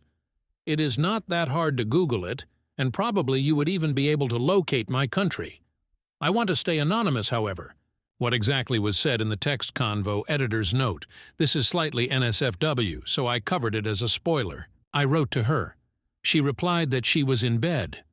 I wrote that he, was in bed too. She asked, is she, me, sleeping? I replied yes. She said it was early and asked if I, at least given him a BJ. I said not tonight. She said that she would have ridden all over it if she was there. I asked like last time, a shot in the dark. She said no. She would have wanted more time than last because she was very horny. I stopped answering and deleted the conversation. On the soon-to-be ex, my suspicion is that he is a cunt, incapable of love but also a psychopath who can really make you believe that he loves you. For years. In disbelief, "You're the hoe!" Yes. She is heartbroken that he is angry with her because of me. She told friends that I didn't even love him enough to divorce him after 5 weeks, and yet he is angry with her instead of me. Sounds like you never even loved him. You are entitled to your beliefs. My belief is that had I not loved my husband, I wouldn't have cared if he cheated. Because I don't care if people I don't love slept with others or not. Editor's note: a few people have asked about the Candy privileges kicking Dad out if OOP's account was hacked because of that. Here was her response. "It's me. My dad was happy to be kicked out so I could cry in peace. It is not immature to be spoiled by your parents when you need it." And this exchange. Commenter: sometimes when things really suck and you hurt so much you just want to go back to being a little kid and rely on old comforts like mom and candy. OOP: I am starting to feel very embarrassed, like I am weird who still cry in mom's arms when sad. And now I announced it on Reddit too. Damn. Editor's note: 2. To add. I'm not ashamed to admit that when something really traumatic has happened to me and I need a good cry, I 100% go to my parents and spend time with them. I get that that's not for everyone, but needing support isn't necessarily childish or indicative that this is fake LOL. Story 8. Eta for refusing to pay for my girlfriend's plane ticket after she decided to stay longer on her trip without me. Original post. April 14th, 2024. Throwaway BC, she knows my Reddit. So, here's the deal. My 28M girlfriend, 27F, of 2 years, and I planned a 2-week vacation to Italy. I paid for the flights, hotels, everything, because I make more than she does, and I wanted it to be a stress-free trip for both of us. Everything was great until the last day when she tells me she wants to stay longer to find herself and think about our relationship without me. She didn't discuss this with me beforehand, and it completely blindsided me. I was hurt and told her that if she feels she needs time alone, then she should also be independent financially during this extension of her trip. I said I wouldn't be paying for her new return ticket whenever she decides to come back. Now she's upset, calling me unsupportive and selfish, and some of our friends are saying I'm being an a-hole because I left her stranded in a foreign country without financial help. So Reddit, Aita for refusing to pay for her new plane ticket home after she chose to extend her trip without any heads up. OOP is voted NTA. Update, same post, April 15th, 2024, next day. Update. Thank you to all the people who responded, especially the early ones who gave some outside verification of me probably not being the asshole. I don't feel comfortable saying I'm completely blameless here because you're only getting one side of the story, and I need to take responsibility for my part in this whole thing, such as it is. But I guess I never realized how good my GF was at making me feel like unreasonable shit was normal and rational, and that I was the crazy one. So here's the update. We're both back in America now, and she's packing her shit to go stay with her family for a bit until she can find a new place. Soon after I posted, it was time to go to the airport, so I did without her. I'm one of those people who arrives really early because I never think I'll get to the gate in time, because everything that could go wrong probably would go wrong. It never does, but especially with how I was feeling my luck was going, I didn't want to push it. I was there for about an hour by myself, mulling things over and talking to my mom. I looked at a couple responses to this post, but I didn't trust that I wouldn't lose it if I started responding, and I definitely didn't want to burst into tears while I was in the airport. As I was talking to my mom, my GF showed up. I guess she thought I was bluffing, but had a rude awakening when the hotel staff kicked her out of the room because I'd only paid through that day. I took no small amount of satisfaction in this NGL. She'd been so concerned about the plane ticket that she didn't even stop to think about where she was going to stay. As many of you guessed, she met someone while we were in Italy. She was quick to tell me that it was just a physical attraction and that they hadn't done anything, but she had his and was wanting to see if it'd go anywhere. I guess that's what I get for not feeling well and wanting to stay in one night while she went out to explore. Obviously, I told her things were over between us. Even though she tried to make it sound like nothing had happened, the fact was I couldn't feel like I could trust her when she said that, and B, I don't really want to be with someone who feels like it's okay to still keep her options open when she's been in a monogamous relationship for the past 2 years. The flight home was awkward as fuck, and she tried really hard to give another pitch for why we should stay together on the drive home from the airport. I think, as we got closer to home, reality started setting in, and she realized she'd just thrown a lot away. So yeah, I'm jet-lagged and physically and emotionally exhausted. I'm just kinda numb at this point. Finally, I didn't see all the comments, as there are 2.5K at the time of this update, but to the few that were downvoted into oblivion who said this was fake because I hadn't updated in several hours, fuck you. I was looking for reasonable dissenting opinions that might have helped me make sense of this situation, and you're accusing me of making this up for random internet points. Believe it or not, my priority was not to tell a bunch of strangers on the internet how my world was falling apart around me.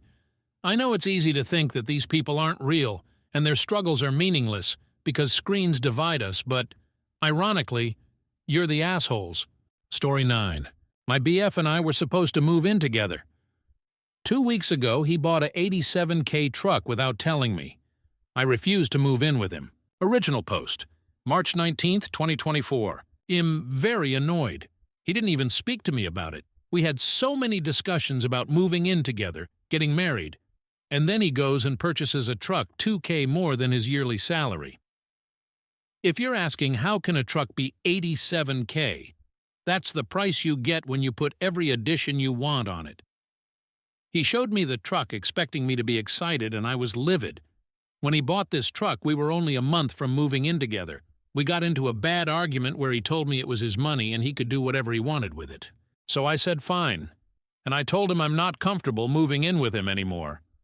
I asked my landlord if my apartment was still available, and if I could renew my lease, and they said yes. Now my BF is saying he can't afford his place and his truck. I don't feel bad.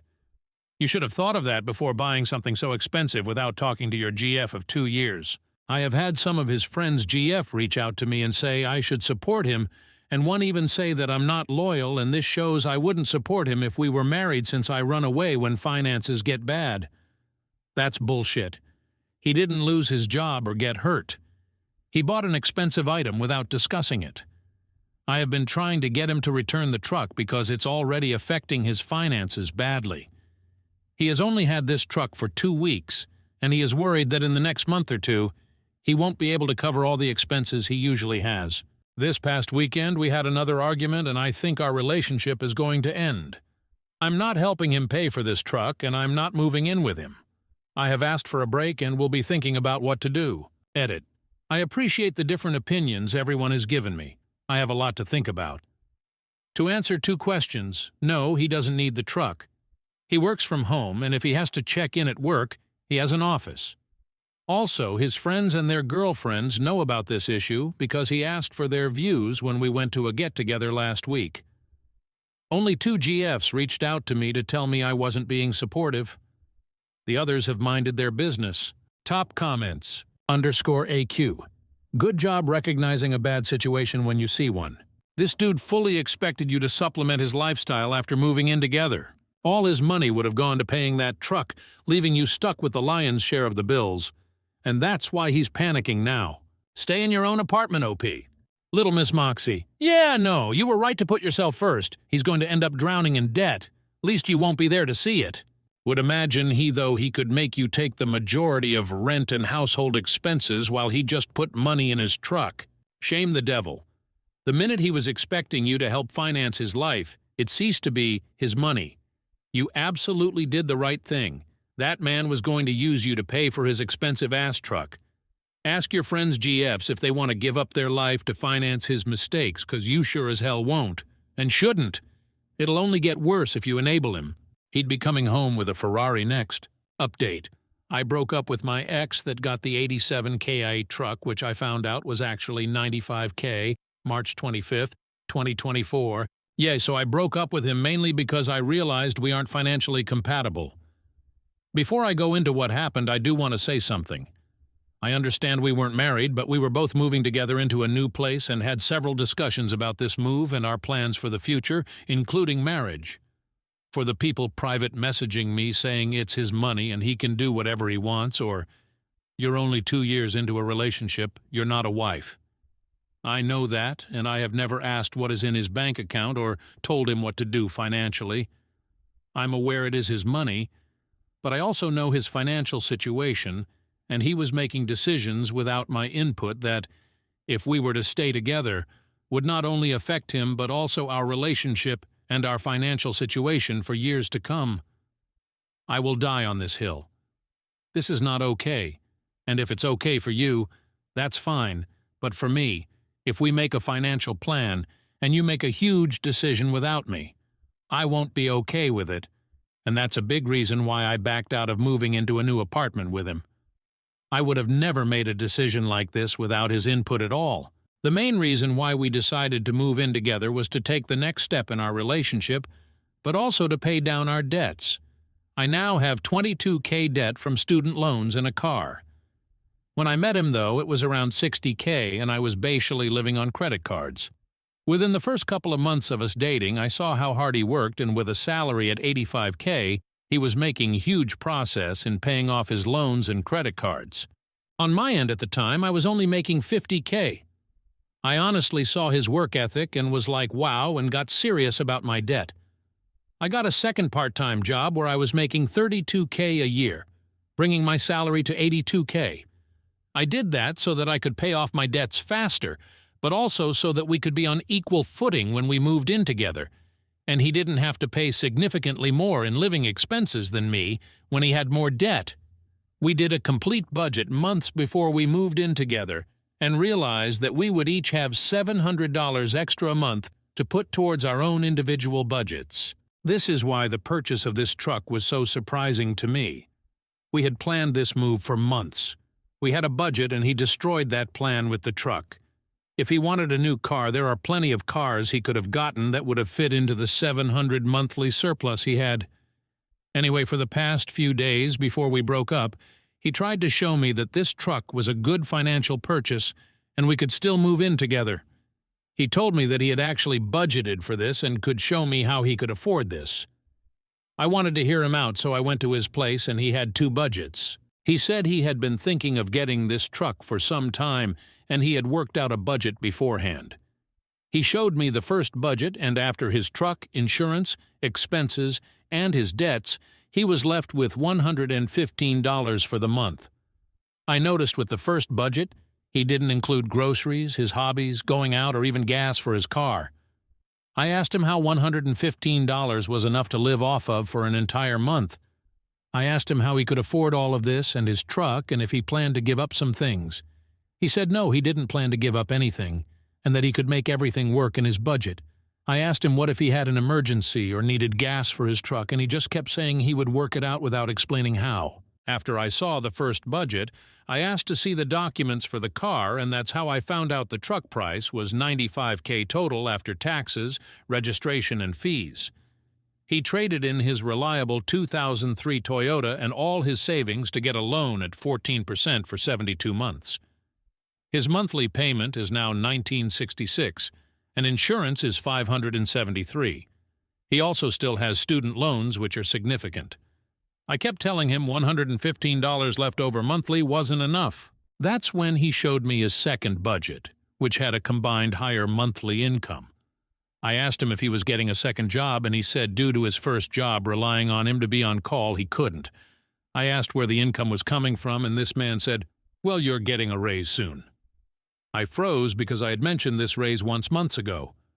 My first job is my career job, and I work in a field where when you hit certain milestones, you get a pay bump. In September, if my raise is approved, I will go from $50,000 to $80,000, and with my second job, my total yearly income will be $112,000. But getting the raise isn't a guarantee. You have to meet certain criteria, and if you don't, you have to wait 3 months before trying again. When he said that, I was quiet. And then I said, So you planned a budget that included additional income that I wouldn't get for at least 6 months, and income that I might not even get in September. He said when I got my raise, the ratio of what he would pay would decrease and he would have more disposable income. I asked him why it was okay for him to plan budgets with my income, but yet I had no say in how he spent his. He couldn't answer that. I told him I had no issue with paying more bills if I got a raise, but the fact that he banked on that, didn't discuss it, and now expects me to be okay with this is ridiculous. I also said there's no way I wouldn't be paying more with the first budget, because he wouldn't have been able to survive on $115. I told him he didn't communicate, and this is on him because he made huge financial plans without discussing anything. Finally, I told him I would never have done any of this without going to him first because I thought we were a team that was building something. I ended things the next day, and he has been trying to reach out, but I'm not interested. He has financially crippled himself with this truck. If with my income now, he could barely make it, he sure isn't making it on his own. I really hope that things work out for him, and he is able to keep his truck and recover, but I'm not paying the consequences for such a massive financial mistake that is going to hugely affect him for years to come. If I were to stay, this financial decision affects me as well and would continue to affect both of us for years. Again, this is different from becoming ill or losing a job. He chose this and refuses to budge and fix it. I now realize we are not financially compatible, and that's okay, and I wish him the best. Relevant. Comment is _a_water bottle _ All I have to ask is, how are you handling this with so much grace? I would be pissed if my ex, who I was so emotionally invested in, pulled this on me. It's not just that he made an irresponsible decision, it's the fact that he thought he could leech off you and your money to pay it and somehow blindside you to get away with that. You don't badmouth him a single time and did the right thing immediately. Break up. And have already accepted that you both are incompatible. I'm in awe of how decisive and yet non-aggressive you were. I wish I could be that way. OOP. To answer your question about why I'm not bad-mouthing him, it's because I'm sad. I'm sad about what he did to himself and that I had to leave because he isn't seeing how bad this is. I'm sad that just a few months ago I was planning us living together and a life, and now that's gone. Most of all, I'm sad for him. He was doing so well, and he rubbed off on me immensely in terms of paying off debt and watching your spending. I'm sad that he threw away all his hard work. Dumping on him even more isn't worth it because when he realizes this mistake, it will be so bad for him. I don't see a point to do it, but I'm not judging anyone who would in these circumstances. Top comments. UberGeek 2001. You are very smart. I have a wife like you, and we are going to retire comfortably because of that. Turtle Dive 1234, I am so proud of you. I really wish more young women were as firm in their boundaries and as wise about finances as you are. Mind you, this doesn't make him a bad person, but it does give you an insight into what the future would be like with him. Story 10. My F-17 church banned our youth worship leader, F-20, for denouncing Christian nationalism during service. The rest of the band wants to stage a walkout the next time they play. Original post, July 9, 2024.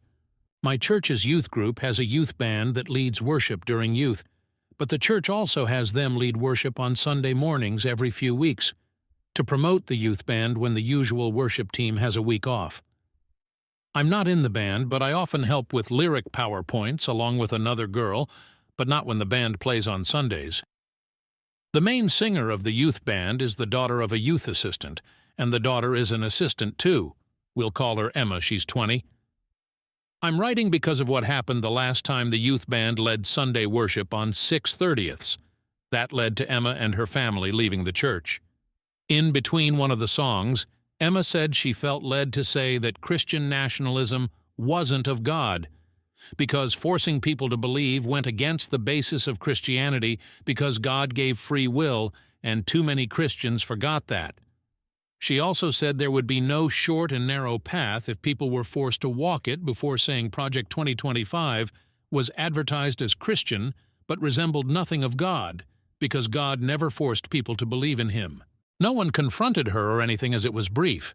And they played a few more songs along with the closing song after the pastor finished his sermon. But when we got to youth on Friday night, Emma and her mother weren't there, and we were later informed by the youth pastor that Emma and her mom would no longer be helping the youth before a bunch of stuff about giving others the chance to be lead singers because Emma had left the church. However, word got out from one of the band's players that Emma told the band that she got banned during the week and that her parents left the church with her, so they already knew before we found out at youth. The reason I'm making this post is because of a conversation I had with the band and other PowerPoint girl the same Friday the youth pastor announced it, and the conversation was private from the rest of the kids. Long story short, the band is upset about what happened to Emma, and they've been throwing around ideas on what to do. The one they're heavily considering is a walkout the next time they're scheduled to play on Sunday after playing the intro song. Service opens with an intro song before someone comes on stage to welcome everyone before worship continues, and they would voice support for Emma before walking out together. They haven't told anyone not associated with the band because they don't want anyone to spill the deets. But the main thing we're debating is repercussions from our parents and whether or not it's worth the risk. There's likely a few weeks until the band plays on Sunday again, and they still haven't decided on a new lead singer yet. I also want to add that the church didn't upload the worship portion of the service with Emma, and only uploaded the sermon from that day. They always include worship on their YouTube upload of the service. Most of the concerns were around tuition punishments, as some of them have their parents helping pay. But they still want to do something. And while I'm not in the band, technically aside from coordinating PowerPoint lyrics occasionally, I figured the least I could do was get advice from other adults anonymously, because we don't want to ask our parents for obvious reasons, and maybe others could see more pros and cons that we can. I appreciate any advice that anyone gives and will relay it to the band too, thanks to anyone who read this too. Edit. I forgot to add this detail in my post, but the pastor of our church has used the pulpit to speak politics in the past, and has even mentioned support of a presidential candidate on numerous occasions along with other political topics on occasion too, Roe v. Wade and gay rights. So while I agree that politics probably shouldn't be spoken in church, some of the band said that Emma was tired of the often political topics being brought up during sermons, thus why she said what she said. Comments from the first post. Malicious Spectre, ********** OP. I am not Christian, but standing up to the tyranny of Project 2025 is the most Christian thing I've heard. That sounds exactly like what you should be doing against something that represents hate and violence. Christian nationalism is why many people are starting to make fun of or roll their eyes at Christian values. Because from what we see, Christian nationalism is the exact opposite thing Jesus would want or support. I don't believe in him, but I do think God, Jesus, would be proud of you. You sound like a good person. Fierce_fibro_fairy. Hey! I hope you see this despite all of the responses. I was raised Catholic. I consider myself otherwise now, but that is how I was raised, and I was an altar server and lead singer for Mass. I was very involved in my church. My priest was an amazing human being who never brought politics into service. He was so kind and so caring to everyone in the community. When I lost my faith, he was an amazing person to talk to, and he never shamed me. That being said, other people in the church hated this about him and became vocal about it. It was exactly this political behavior that made me turn away from the church in the first place. I thought it was horrible to mix politics and faith. I strongly disagreed with it and wanted no part in it. I started exploring the history of my faith and other faiths. I wanted to know why. Why were we trying to dictate people's lives when Jesus told us not to? Why were we cruel to the poor and the sinful when Jesus' message was to forgive? Why, when the church had so much wealth and power, did they wield that power like a club, forcing themselves onto the vulnerable and desperate? In the end, it is all about control. Whether you believe in God or not is one thing, but believing in the church is to believe in a man-made organization. Flawed people created these institutions, and like people, they are flawed too. A community organization has the power to uplift as much as it has the power to control and beat down. And that is what it all comes down to, doesn't it? Your friend could not be controlled, so they kicked her out. And now here comes the big question. Knowing all of this, can your conscience be at peace if you stay silent? When I was your age, I could not. Do what you believe is truly right, even if it's hard, even if it's uncomfortable. You will always become better for it. Edit. Wow! Thanks for the awards, guys. And OP, if you see this, please update us. I would love to know how this... Update, July 22nd, 2024. I want to thank to everyone who commented on my original post because it was way more than I expected, and many of you had really helpful advice. This is a small update with some really surprising things that happened since. First, the band is still going through with the walkout, and they're keeping it within the band so that no other kids tell their parents who might tell leaders. It would have been awesome to include others, but the risk of the church catching wind was too great. Second, we have a date of 8 quarters when the youth band will do worship for the adults again. Third, the youth pastor appointed a singer from within the group who will take turns singing on Sundays with future participants in the coming weeks. Fourth, the new singer agreed that the church's handling of Emma was BS. Fifth, and most exciting, 2 of the band members told non-religious relatives about the situation and fear of punishment, and they agreed to come to the service and let them head to their cars in the parking lot straight from the walkout, for safety. They won't leave the lot in case some parents try to claim kidnapping, but will be in their cars if all goes well, and the rest of us are going to ask our relatives too. Sixth, one of the band members told a teacher they knew from school who's thinking about coming and walking out too. And seventh, one of the band members wrote a little something that the lead singer will read before they walk off stage, and it would be great if anyone with editing experience could help to make it clearer or provide advice on what to add. They tried to keep it short. I will make a post about their write-up in the near future. Here's how we hope it happens. The band will play the opening song, which officially starts service, and usually lets people know it's starting. Many make their way from the foyer during the intro song. And after someone gives the welcome prayer after the opening song, the lead singer will then give the speech before the band walks off stage, and I will walk out with them from the pews along with relatives' friends. One relative said she might bring some people she knows too, which could make more of a statement to the church to see adults leaving too. One of the relatives will also record the whole thing in case any parents don't react well to it, and I will update after it happens. If anyone has any further advice, it would be appreciated, and I'll bring it to the band. Most of the band, outside of 2 seniors, aren't old enough to vote this year, but this is a chance to stand up for what's right against something that is adamantly infusing itself into Christianity, Christian nationalism, and making Christianity lose all of its respect in our opinion. We don't expect change to happen in the church as a result of our walkout, but it's a small thing we can do to say we did our part when faced with it ourselves. Another commenter put it best when she asked if we'd be able to live with ourselves if we did nothing, and the answer has been no for us so far. I also want to add something I forgot to clarify in my first post. Emma didn't say what she did out of the blue. She had been vocal about the pastor talking politics for some time according to the band, and I've seen much of it too. However, a lot of people sent DMs disagreeing with the band's decision. So before I get into it, I want to give specifics of what the pastor has done. The pastor mentioned Trump from the pulpit numerous times, including the aftermath of the 2020 election, to voice discontent over the results. He has also celebrated Roe v. Wade's overturning from the pulpit, Pride Month during June, and even compared Trump's legal trial to how Jesus was persecuted leading up to his crucifixion. Things that have no place being vented about from the pulpit, and this has happened over the course of a few years. I received a few DMs in the aftermath of my first post, and some were encouraging while others not so much.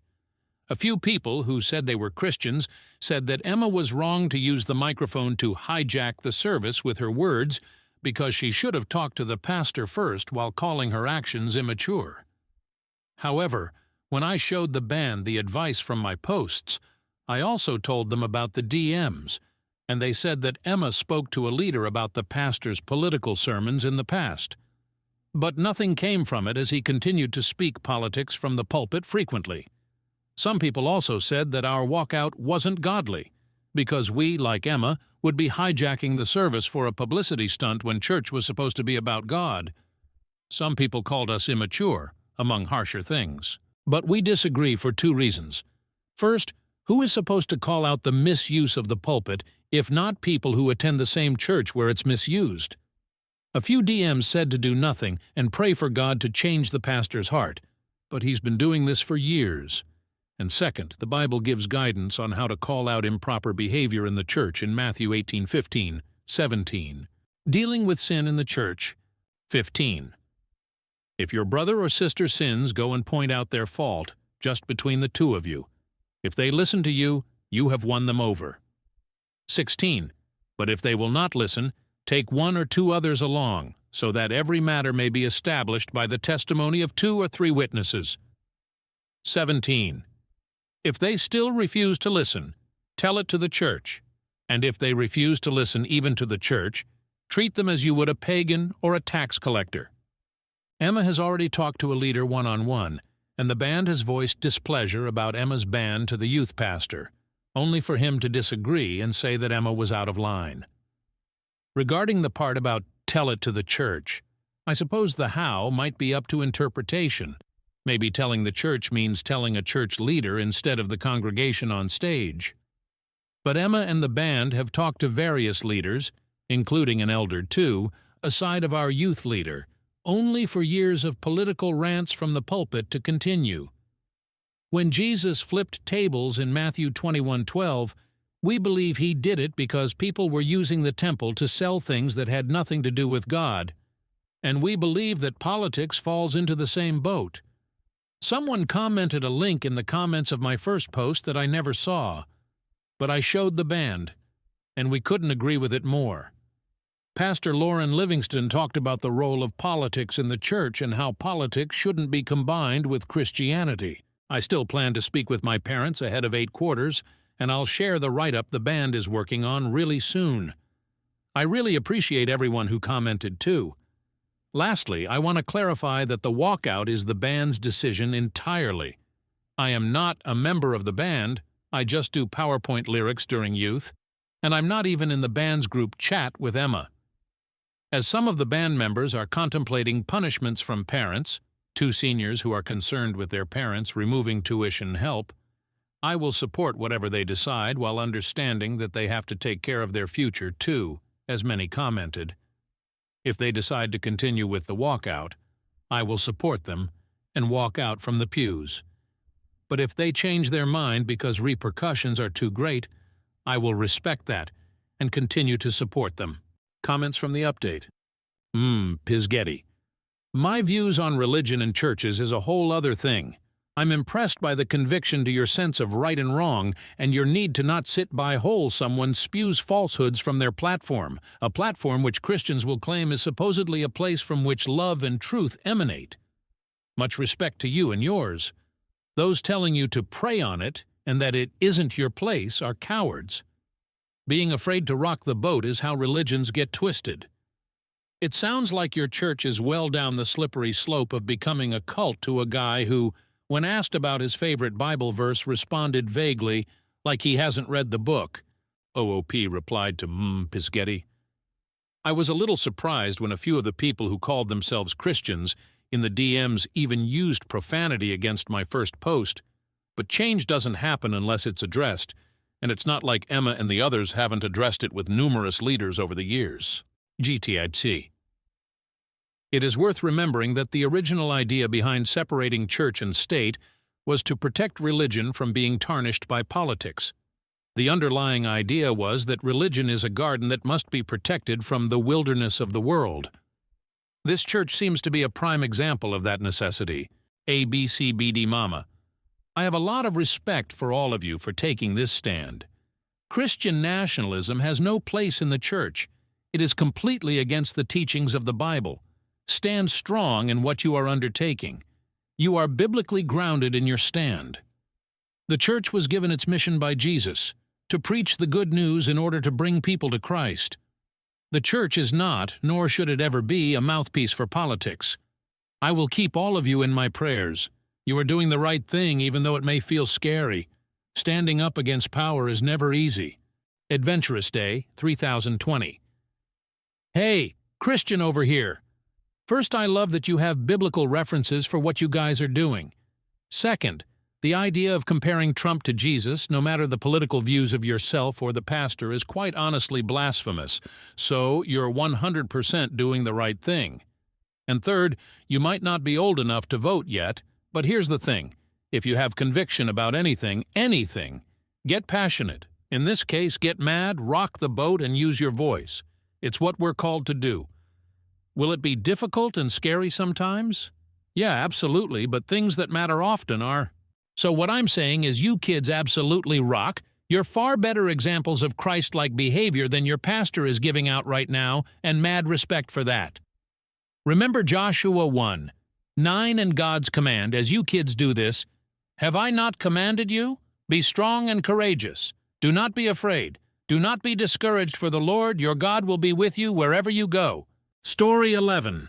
Yesterday I went to a furry event with my boyfriend, and I think now I got the ick. I feel bad for that. Original post May 26th, 2024. I didn't even know what a furry exactly was before I met him.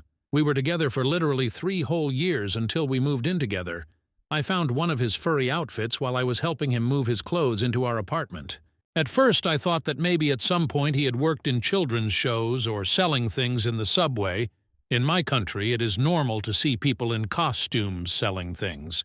Then I also found a common foxtail and thought it was something kinky, but it's not. He got nervous and confessed to me that he is a furry. I looked at him like WTF is a furry.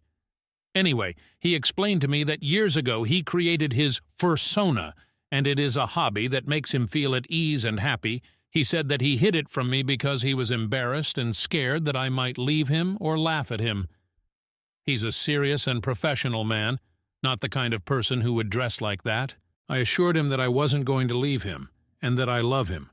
That knowing my boyfriend uses a fox suit was the least attractive thing in the world, but I support his hobby. I didn't really think much about it. Did it seem weird to me? Yes, but at the time I thought I loved him so much that I was going to support him. It's just a hobby he does rarely. So it's not like he talks about that in our day-by-day, neither is his way of being himself. He said he just likes to do the character, and it's not something with a deep meaning. It's been a year since that, and he's invited me to a furry event for the first time. I've never gotten into furry events. I hadn't seen him wearing his suit either. He wears it very rarely. Because it's not my thing at all, but he invited me really excited and shy. I couldn't refuse to go with him because I also wanted to go and see what it's like and know that world. But when we got there, it was like, oh, this is getting real, when I saw him park the car and put on his suit. I didn't have a suit, so my face was totally visible when we got out of the car a few streets back and had to walk through the city center like that. I felt embarrassed, even if it's awful to say that. First we met his furry friends who were waiting in a park for him, and I found out that my boyfriend has a name that he uses when he's in character.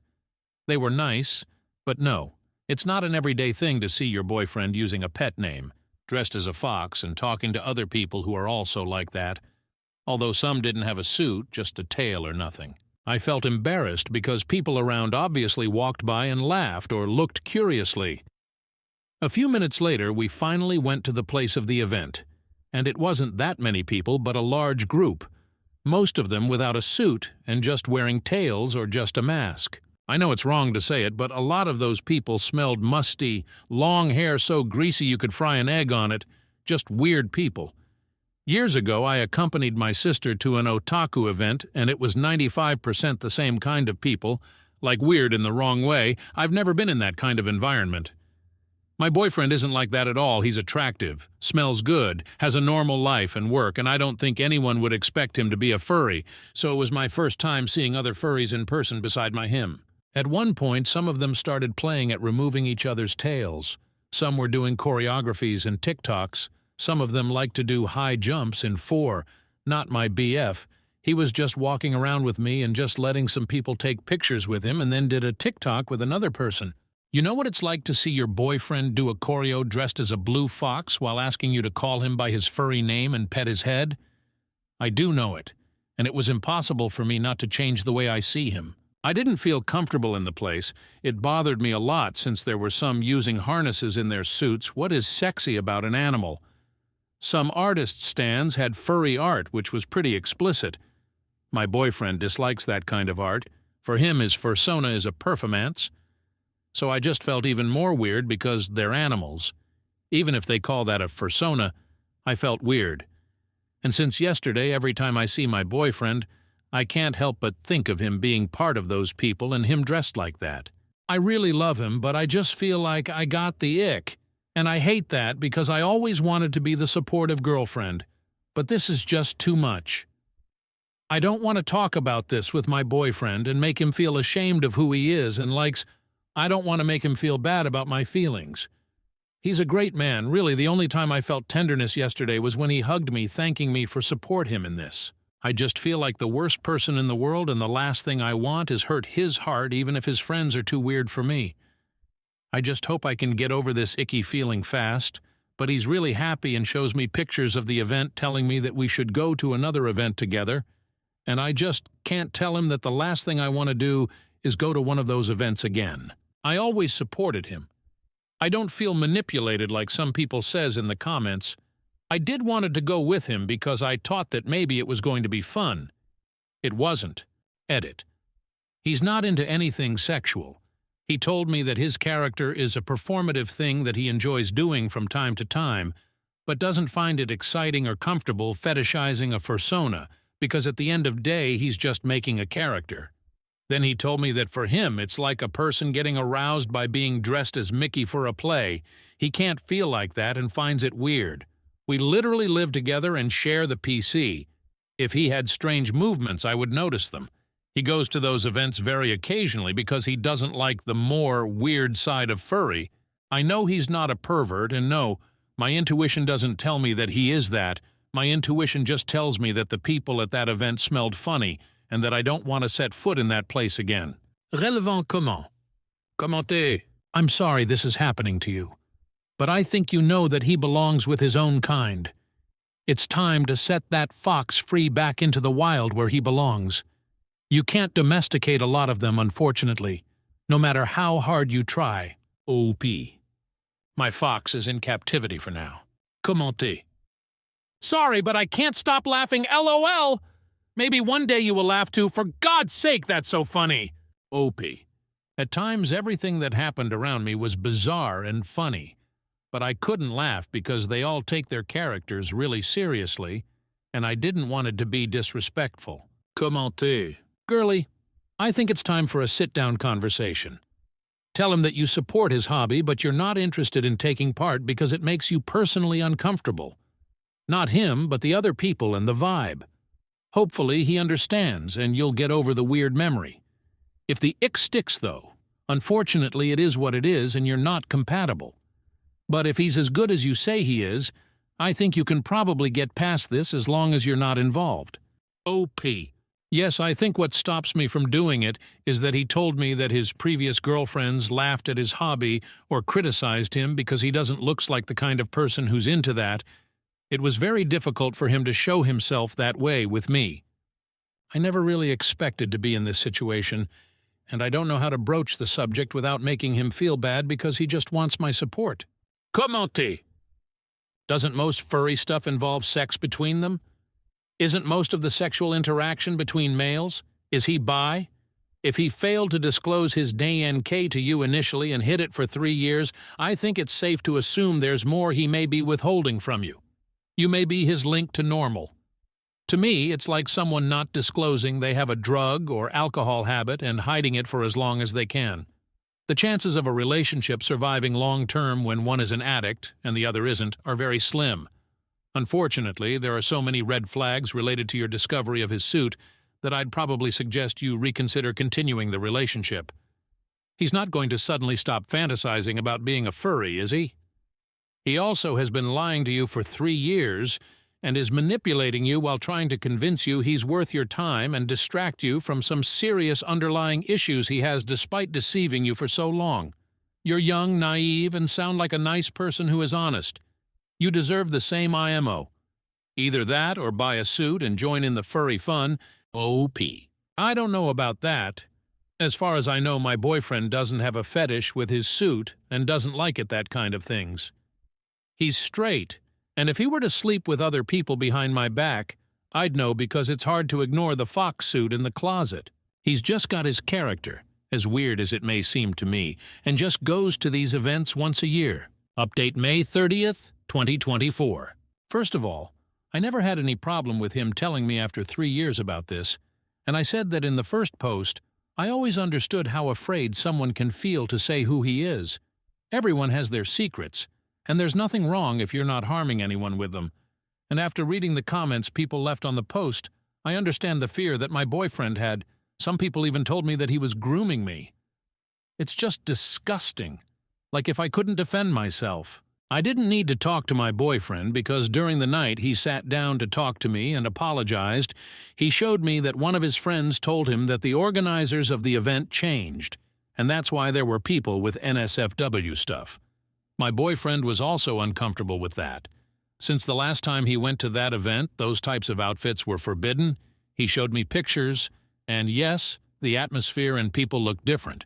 They found out too about it because some people started to complain about that. In the EG of the event, it seems that there's public-friendly events and others that aren't like that. But the new people in charge of the event just changed a lot of things. I confessed to him that I didn't feel comfortable either. And he was surprised because after all I was smiling all the time and pretending that everything was fine, which is true. We talked a lot, and he was very apologetic for how he behaved. Said he should have gone without the suit, and should have shown me pictures of the place before we went. Honestly, I never showed him discomfort, and I was always with a fake smile, so I understand that he thought I was having a good time.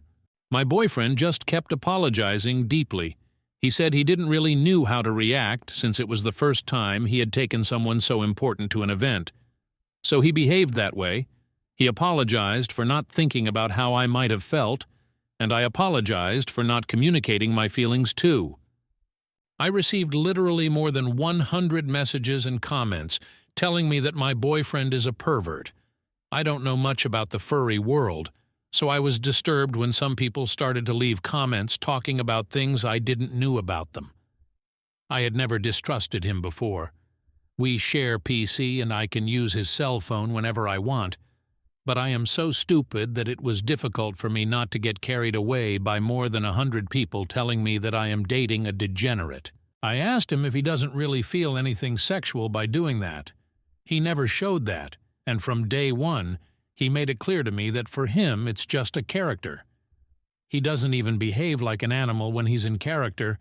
He wanted me to pat his head as a cute gesture. He was clearly upset that I didn't trust him, but he ended up giving me his cell phone so I could check whatever I wanted. It made me feel worse to see that his chat with his furry friends wasn't even too active since they all have busy lives. But they said that I'm really cool and they liked me. The rest of his stuff was just about his work and me. I feel really stupid for letting my head be filled with comments from sad strangers, but my boyfriend told me that he actually understands why I feel that way. It happened to him too. In the past, he had a furry girlfriend, but she did have a fetish with that, and that made him uncomfortable, so he ended the relationship. That's why my boyfriend doesn't date furry women. He says that the vast majority are weird people who ruin the community. He doesn't see his character as his true self, and he doesn't identify with those who do. For him, it's quite a character. Like cosplaying, although he doesn't like anime or anything like that, so he prefers furry because he can do an original character. I said I was really sorry for thinking like that about him, and told him about the post. He doesn't talk English, so I translated him some things except the people who left weird comments. I promised him to have better communication with him about everything. I never felt manipulated. He never pressured me to do anything. I wanted to try to be part of his world. And no, I'm not a poor victim who fell into the clutches of a beast. Some people is really weird, trying to look for a villain in every post. Someone even said that my boyfriend was love-bombing me with pictures of the event to manipulate me, for God's sake. Stop making up new terms and touch some grass. I just said that my boyfriend showed me pictures of the event because he was happy that I went with him, and all of a sudden he's Charles Manson. Do these people have loved ones? It's too weird. I'd rather embrace that eccentric side of him than ruin a cute relationship just because I don't share his hobby. I really like going to raves and he doesn't. But there's nothing wrong with that. We will have separated hobbies. I want to make a good live with him, far away from the furries with harnesses and the NSFW art. And I learned my lesson of never posting again in this kind of places. The last time I checked the post, one person got downvoted just because they said that we sound adorable. I guess that's the vibe in this app, haha. Thanks to the people who gave me good advices and was kind. Honestly, I stopped reading the post after a few comments. By the private messages I received, I know people really wanted an update about me leaving my boyfriend. But no, I want to think that actually this made us stronger. I want to be a better girlfriend for him and gift him clothes for his character. PD. I guess the ick was just the shock I had because we had sex as usual. Why would I leave a hard-working, kind man who loves me devotedly just because he has a hobby that I can't relate to? The blue fox is still mine, and I love him even more. Story 12. My abuser committed suicide and left a letter and video message behind. Now people are asking me for forgiveness. Original post, October 21st, 2023. Throwaway because I don't want to expose my real identity. Trigger warnings. Rape, drug overdose, and suicide. I won't go into details, but I wanted to put the triggers anyway. Please proceed with caution. It happened 2003. My BF at the time asked me to come over one night to hang out, but he was with his best friend this time. My BF told me that his best friend was a virgin and how unfair it was that girls rejected him. I have never been able to listen to Tupac after that night. My BF and his best friend were a part of a big friend group that my sister and I were a part of. I reported what happened to the police, and it became a big divider in the group, until a friend of the best friend provided alibi for him from her birthday party that happened that same night. It was good enough to everyone, and everyone turned against me and wanted me to drop the charges, including my sister. 6 months later, the best friend overdosed, and I was blamed for what happened to him. I was ostracized by everyone, including my family. I moved away after the case was dropped, shortly after the OD. I woke up about 3 weeks ago to lots of texts and missed calls from unsaved numbers. I found out later that it was my mom and sister, and now they believe me because my abuser confessed to everything, in details, and called what he did a curse that haunted him his entire life. Haunted him. Him! He wanted me to know that God was on my side, and punished him on every single path he took, starting with the death of his best friend, and that he was tired now and couldn't take it anymore. He asked for forgiveness and for me to visit his grave so at least his soul didn't continue to be haunted. I got copies of his letter and video sent to me even by strangers. Not only to me, but to my husband and children, none of which knew my past. I don't know what to do now. My husband and children are traumatized, and my family is bombarding me to forgive them. They want to meet my children and be a part of their lives. I don't even know if there is anything to forgive. I just want things back to normal before all this came out again. Would I be a bad person if I told everyone I don't want anything to do with them? My mom is apparently sick and is scared she wouldn't have the chance to see me before something happened. All I know is that I could finally listen to Tupac again. Additional comments from OP. OP. It happened so long ago, and I have made a lot of effort to forget as much as I can, and I thought I succeeded, but I remember more than I want to admit. Sometimes I don't blame those who didn't believe me. At least it helped me move on and rid myself from resentment and understand why they didn't believe me. The alibi was somehow solid. A picture of the best friend and the birthday girl was sent on Messenger and some local chat forums, and the girl was wearing that same outfit from her party. She lived in a nearby town. I don't know if the police ever investigated that photo or alibi. They kind of dropped the charges when the best friend died. There were 2 abusers, my then BF and his best friend. His best friend died of OD 20 years ago. My BF committed suicide about 4 weeks ago. Relevant comment? Quent_hand, how did they get in touch with your husband and kids? OP, via social media. My children are not even talking to me, especially my daughter. Harvey Snake. If the guy had any money, you could sue his estate for his crime. Remember this. You owe your abuser nothing, and he was not a victim. You owe his family nothing. You owe nothing to the people who were against you. Nothing. Live your life well and surround yourself with the good supportive people you have now. NTA. OP. I don't think I can sue because the statute of limitation has expired. Is it expired? Anyway, in the video, he makes a mention of leaving me money. I don't know if this is considered valid will. He has a wife and 4 children. Harvey Snake. A lot of places massively increased their statute of limitations for civil lawsuits for sexual assault and rape as a result of Catholic Church's P3 do priest scandal. People have been able to sue decades afterwards. Worth a Google search anyways. Even if you don't want to do it, you can use the threat as leverage against people who are now harassing you, legally coercing them into apologizing and leaving you alone. OP, I just Googled the statute of limitations for rape and it is 10 years here. I don't know about suing, it's not a thing in my country, but I will try. I can always donate whatever I get to women's shelters because they helped me a lot and I'm forever grateful to the people I met there. Many of are still my friends. Gobsmacked 247. Your mom was sick before the rapist's suicide. She didn't reach out. Had the rapist not left a video confessing his sins, your mom would not have reached out. I think you can let her go without any guilt. Same with your other relatives. I hope your husband is being supportive because this is an emotional landmine for you right now. Have a talk with some friends or a professional to work out your feelings. I'm sorry this happened to you, OP, but you have been surviving just fine to date. Don't go back. OP, yes, I didn't know she was sick, but it was before his suicide. Inspection. Oak 234. After looking at your comments about your husband and daughter's reactions, I highly recommend family therapy. You guys need to be given an opportunity to process the fallout as a unit. OP.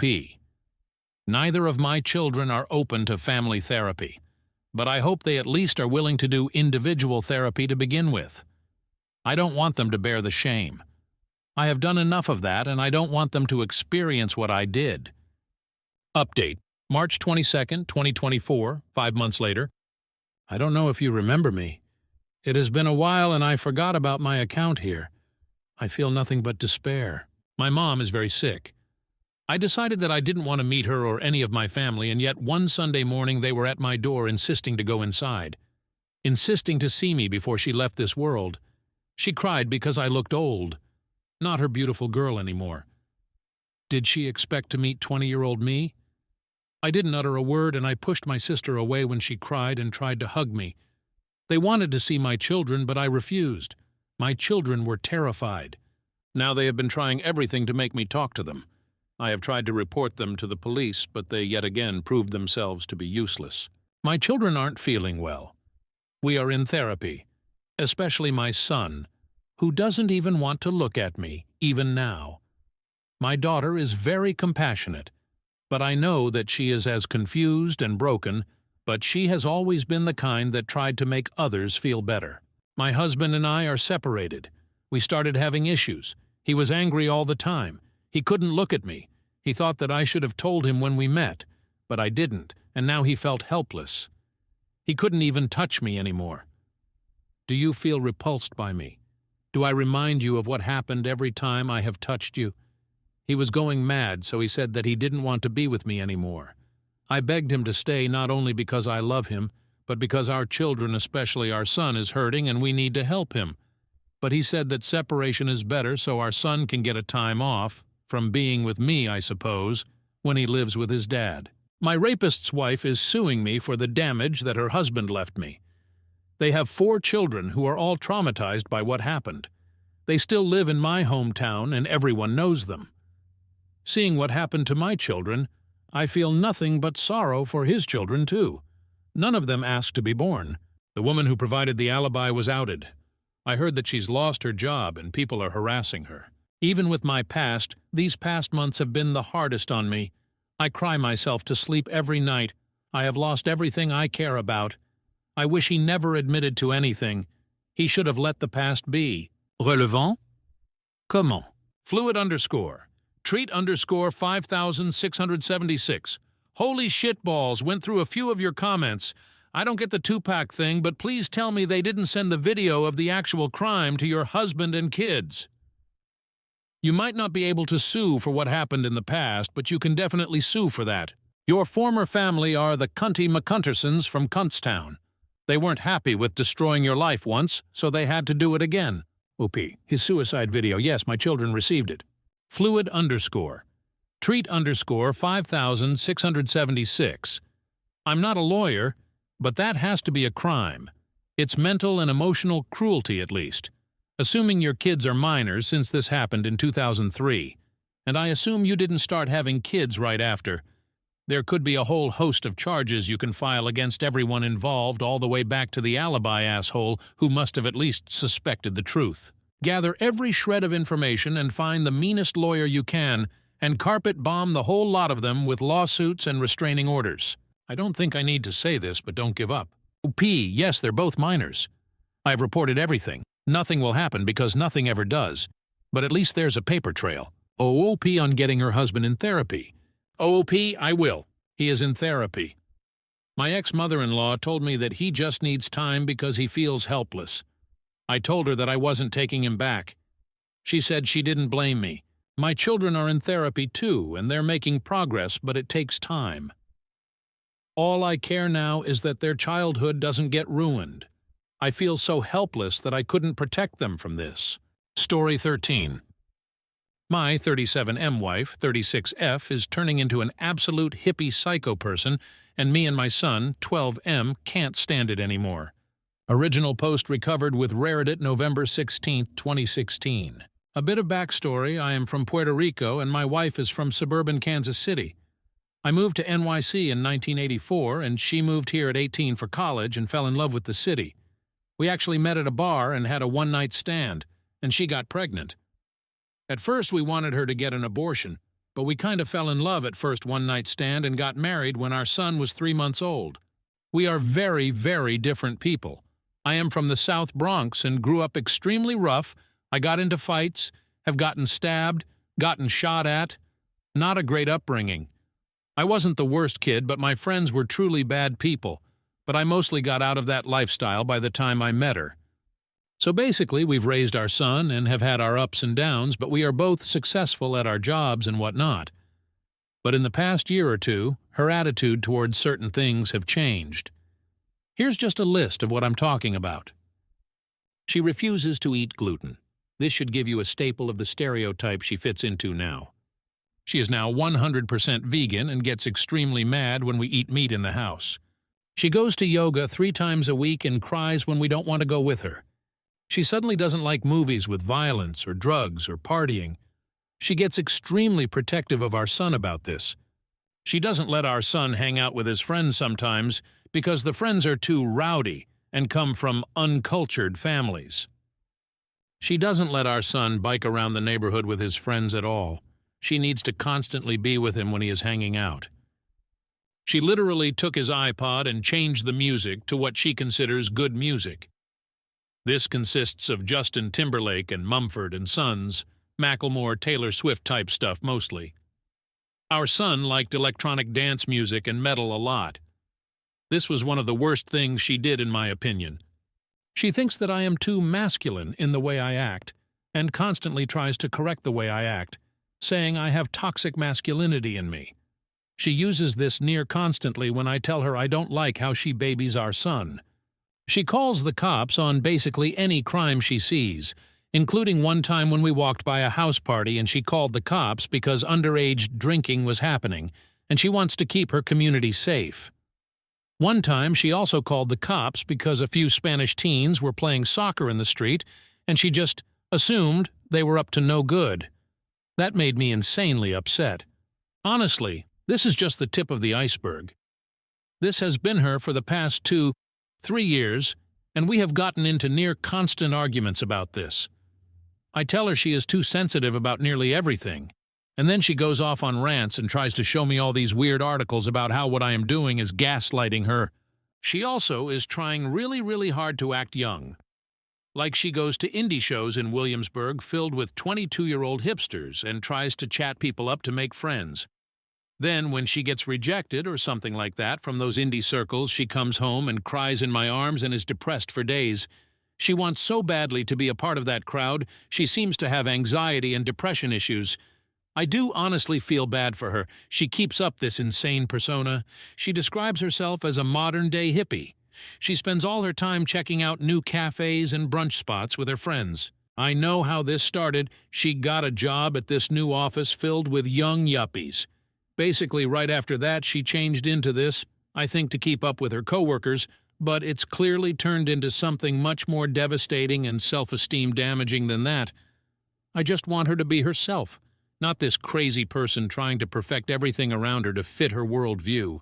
Interestingly enough, if you have ever seen S3E1 of Black Mirror, she reminds me insanely of the main character of that episode, but more willing to disrupt everything around her to fit what she wants, even if it inconveniences others.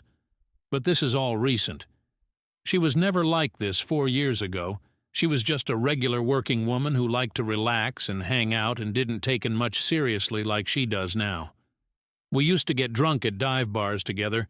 We used to party a bit even. It all hit a bad point about a week ago when my son, who also has been in conflict with her nearly constantly, got into a major argument with her. The argument was over whether he can hang out with his friends who were outside.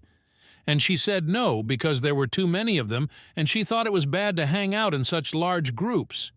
This is the type of shit she thinks about. I know she really didn't want him out there because the kids were mostly black and Spanish, but he is half Puerto Rican. He got so mad he took dishes and began shattering them on the ground. Then he left and didn't come back for 5 hours while my wife hysterically cried and called the cops to find him. Since then, he is not allowed to leave the house, and my wife has cried nightly for losing our son. She has become extra horrible towards me and my son. She thinks I am on his side simply because I tried to defend him and say she was overreacting. But every time I say she is overreacting, she has a breakdown and says I'm just doing what men do to women. I don't even know what to do anymore. I know that this isn't her. I know that she has developed some serious mental problems in the past 2, 3 years. I know this isn't normal for her. I don't want to divorce her, but I'm not sure if I can handle this any longer. She has broken down. She is in bed crying nearly all day. She will sometimes go off yelling at me that I am the epitome of toxic masculinity, and then an hour later be crying in my arms, saying she loves me more than anything. Is this some type of personality disorder? Does she need therapy? What can I say to make her calm down? I was thinking about writing a heartfelt letter about the way she has been acting. That way she can't interrupt me like she usually does with the screaming. I don't want to argue, I just want to make my point and have her respond. But I don't want to seem as if I disapprove of her entire lifestyle and everything she has done. What the hell do? I feel so passive in this situation. And she goes nuts when she sees me acting completely normal while she is crying or yelling or whatnot, as if every time she is acting crazy, I have to act crazy too about whatever she is crazy about at the moment. What the fuck do? I do not want a divorce. I want to help her. We both still very much love each other despite this madness. TL.dar. Wife is becoming insanely controlling and is trying to warp our family to her crazy way of life. Recently, our son got into a massive argument and broke stuff in the house, and since then she has fallen off the iceberg of insanity. I do not want a divorce. Relevant comment? Louve monstre. I think your wife has fallen into the perfect modern woman trap. A lot of women get this idea in their head that they have to be a perfect model of femininity, feminism, motherhood, strength, sexuality, youthfulness, social awareness, cultural awareness, etc.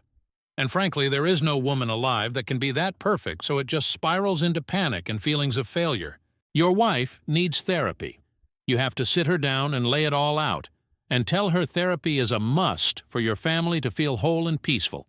She needs to understand how serious this is. OP. This, almost exactly. I am so glad you wrote that because it really makes me realize a lot of what she is trying to do and why it's causing her so much stress. Also, it helps that it seems to be a common problem with women her age, so she isn't alone. I just want her to know that, especially because I bet she looks around and believes all the women around her, especially at her job, are perfect modern women. Ila PB. Let me share something with you as an ex-vegan. Her emotional distress could very well be due to a vitamin D and/or B12 deficiency. I know, it sounds crazy, but that shit is real and it makes you a depressed, weeping wacko. Vegans usually do not get enough Vit D or B12 through their diet, and both should be supplemented. This is scientifically documented. Is she taking a B12 supplement? Her other crazy behaviors are more likely related to depression and a sudden feeling like she has no identity. She really could benefit from some therapy or at least some parenting classes to help her find tools to connect back to your son without damaging the relationship. Personally, I think she sounds too controlling over him, but a lot of parents start this kind of behavior when they suddenly realize their kids are independent. First, tell your wife she needs to be taking B12 supplements at the very least, and ideally Vit D too. See if that helps mellow out her moods. I was shocked at what a difference it made in mine. OP. Feeling like she has no identity is the perfect way to describe it. She came to NYC a totally normal girl in a city of extremely interesting people, and I think when she came face to face with that side of the city at her new job, she just became overwhelmed with jealous for that lifestyle. It's almost like if she can't be the perfect modern woman, as someone else who commented described it, she can't be anything. I am definitely going to ask her about the B12 thing. That could easily be a solution, but it's not going to solve her ongoing issues. She only became a vegan like 6 months ago. These issues have been going on for years now. Kitty kitty meow meow underscore. God almighty, man, I'm so sorry for you. You need to give her an ultimatum, and I usually think that's a bad idea, of couples and individual therapy. You may have to start with couples, or you find a divorce lawyer. This is seriously stunting your poor son. Never mind yourself. Now's the time to be a good father and intervene in a way that helps your son to live a normal life. OP. I am thinking about this, but I have mentioned therapy before, and she accused me of gaslighting her and got even more sad. I am going to make a true, heartfelt request that we both go to therapy. I don't feel as if I need it for myself, but I know she will feel better if I act as if we both need it. Update January 14th, 2017. 2 months later. Figured I would update this with all the craziness that has happened. Wife had an absolute breakdown at both me and my son, and she basically ran away and got wasted at a bar, then came back and threatened to kill herself with pills. Called the police, they came, and by the time they came, she was just crying on the couch and the cops left. Didn't really know what to do. My son was crying and everything. I told her she has to go to a mental hospital or see a doctor as soon as possible, and she then got even more mad at me, and then she went upstairs and just started screaming like an insane person. She did end up going to the doctor, who diagnosed her with B12 deficiency at a severe level. Just like you guys said, she has been taking pills, and I can't even describe what has changed in her. She went from an absolute downward spiral into madness and controlling everything to a just much more clear-minded, calm person. She sometimes feels weird about admitting just how wrong she was about certain things, and she said she never realized how blind she was to how horrible she was treating the people around her. She said her anxiety over things would sometimes spike through the roof, and she over-relied on blogs she read on the internet to help control her life. I'm glad she has been able to admit these things. I honestly feel like some of it wasn't entirely B12 deficiency, though. Or at least she might be retracting a lot of the stuff she did and said which had nothing to do with the deficiency. Like her going vegan was a symptom of the original problem, not like veganism is bad, that she was desperate to fit in with the young yuppie crowd. I'm not sure if she is purposely blaming all of her old weird problems on B12 deficiency, but that weird stuff started before she went vegan, so I think there was still some insecurity problems there. I'm just glad she has spent the last 2 weeks realizing how problematic she has been. She said she was like in a trance where she thought the entire world was against her, and the things she read on the internet confirmed that there was some global conspiracy, as she describes it, to make her be a dependent person or some shit like that. I'm just so glad she is back, so glad. TLD dar. Wife had severe B12 deficiency causing her to go mad. Edit. New info came to light. This is fake. OOP commented this on another post. Here. Is saying that British is an ethnic group now somehow associated with right-wing politics? I am a Pakistani living in London, born in France.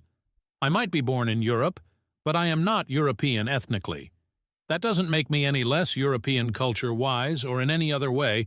It just means ethnicity. Literally 99% of people know this somehow except for you, unless you just have problem admitting it because of your own history from South Africa. Story 14. Ada for being distant from friends over their daughter's name. Original. I-35F. Anne am longtime friends with a married couple, 40M Land, 42F. I've been distant since the pandemic when their daughter was born, and they just confronted me about it about an hour ago. I started distancing when the husband started judging me for not making my marriage work. There were extreme reasons I left that I never really broadcast for my children's sake.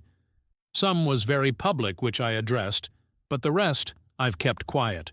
But the most recent issue is that I lost a child when I was 18. She was born alive but survived only a few hours. I chose a name for her, that I confided in them. That was very special to me, a play on family names, but appropriate for a very unexpected and traumatic loss. They used the name for their daughter. I would have had no issue with this, but I found out in the Facebook announcement, which brought back some very painful and traumatic memories. I didn't say anything, I don't own the name, but I felt very disrespected that they chose not to even give me a heads up, especially as many in our friend circle know where they got it, and I was put on the spot as far as my reaction. So I just distanced myself from them. Well, about an hour ago, I got a message from him that was very angrily worded. Apparently, he had been talking to a mutual friend about me, and how I've shown no interest in their daughter, and he mentioned that them using the name without a heads up was very painful for me, and that it had put me on the spot because a lot of people had been asking for my reaction. He called me selfish and an AH for trying to sully their joy with my pain and making everything about me, and that I should just get over it. She passed years ago. IMO. Losing a child is something you never truly get over, and I was never rude. I never spoke badly of them or to them. I won't talk about it with anyone. I've just chosen to protect myself and remain distant. I wanted them to enjoy their daughter. They struggled with infertility for years, and I am happy for them. It's just painful for me, and I felt very disrespected with how they handled it.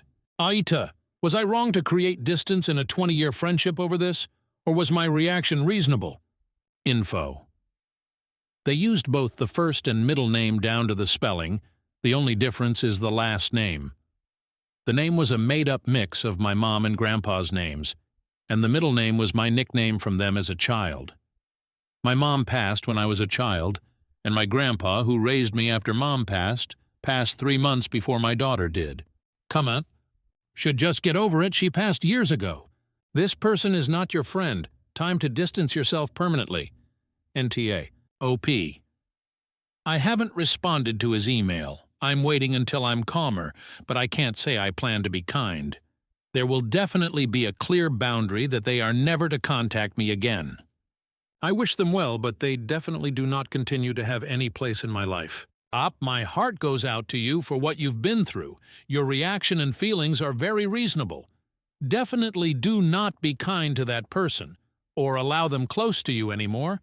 I would even take a screenshot of that email for reference in case anyone in your friend group tries to say you're overreacting. OP. Thank you. I forwarded the email to another friend with a clear statement of my boundaries with them going forward, and made absolutely sure they're blocked on everything. I also removed myself from any group chats or FB groups we were all in. No one is very happy with them right now. She should be honored. This sounds like some dumb childish shit. Oh, you took my name. Maybe they didn't hit her up because she's emotionally draining or just have their own lives or it slipped. She hit them up tripping out. I'd tell her to duck off as well. OP. I'm not even entirely sure you read the post. I went radio silent after their name announcement. He's angry because I won't talk to them or about them. I certainly never hit them up tripping out, as you so eloquently put it. He hit me up tripping out. I distanced myself because even I didn't realize how upsetting just hearing her name would be. Hearing it and being expected to associate it with another child, then having to deal with it while people are blowing up my phone, coming to my house, coming to my job asking me about it, was a lot on my mental health. After that, it just wasn't worth the drama to bring up or be around them. How in God's name is their conduct an honor for a child they never met, never mourned, and never cared about? I think the main part for me is they don't have to get your blessing to use a name. OP. They didn't need my blessing. My issue is that I wasn't allowed to process hearing my daughter's full name again for the first time since her funeral privately. I had to do it with my phone blowing up with messages, people coming to my home wanting to talk about it, and people at work asking me about it. Consideration would have been a text or phone call a day or so ahead of time, letting me know they were using the name and letting me process, instead of being shown the post by a coworker. It's not a common name. It was one I made up, combining my mom and grandpa's name, and the middle name was my nickname from them as a child. Both had passed a few months before my daughter. OP was voted NTA, even before the update. Update posted as an edit to the original post within a day of the original update. So everyone's over at the house. And I mean everyone. Both of my friend groups came over. The friend D. I sent the screenshot to last night, called everyone, and they're all furious. Her husband, M, called the former friend, A, and let him know that everyone is cutting ties with him, and that he is to leave me alone. Everyone was under the consensus that while the way they handled the name was an issue, it wasn't a deal-breaker, since I chose just to remove myself and let it go. However, since he chose to attack me unprovoked simply for keeping a healthy distance, that's unforgivable. This is entirely their own reaction. I did not demand they cut ties with him. However, keep in mind that these are the people closest to me.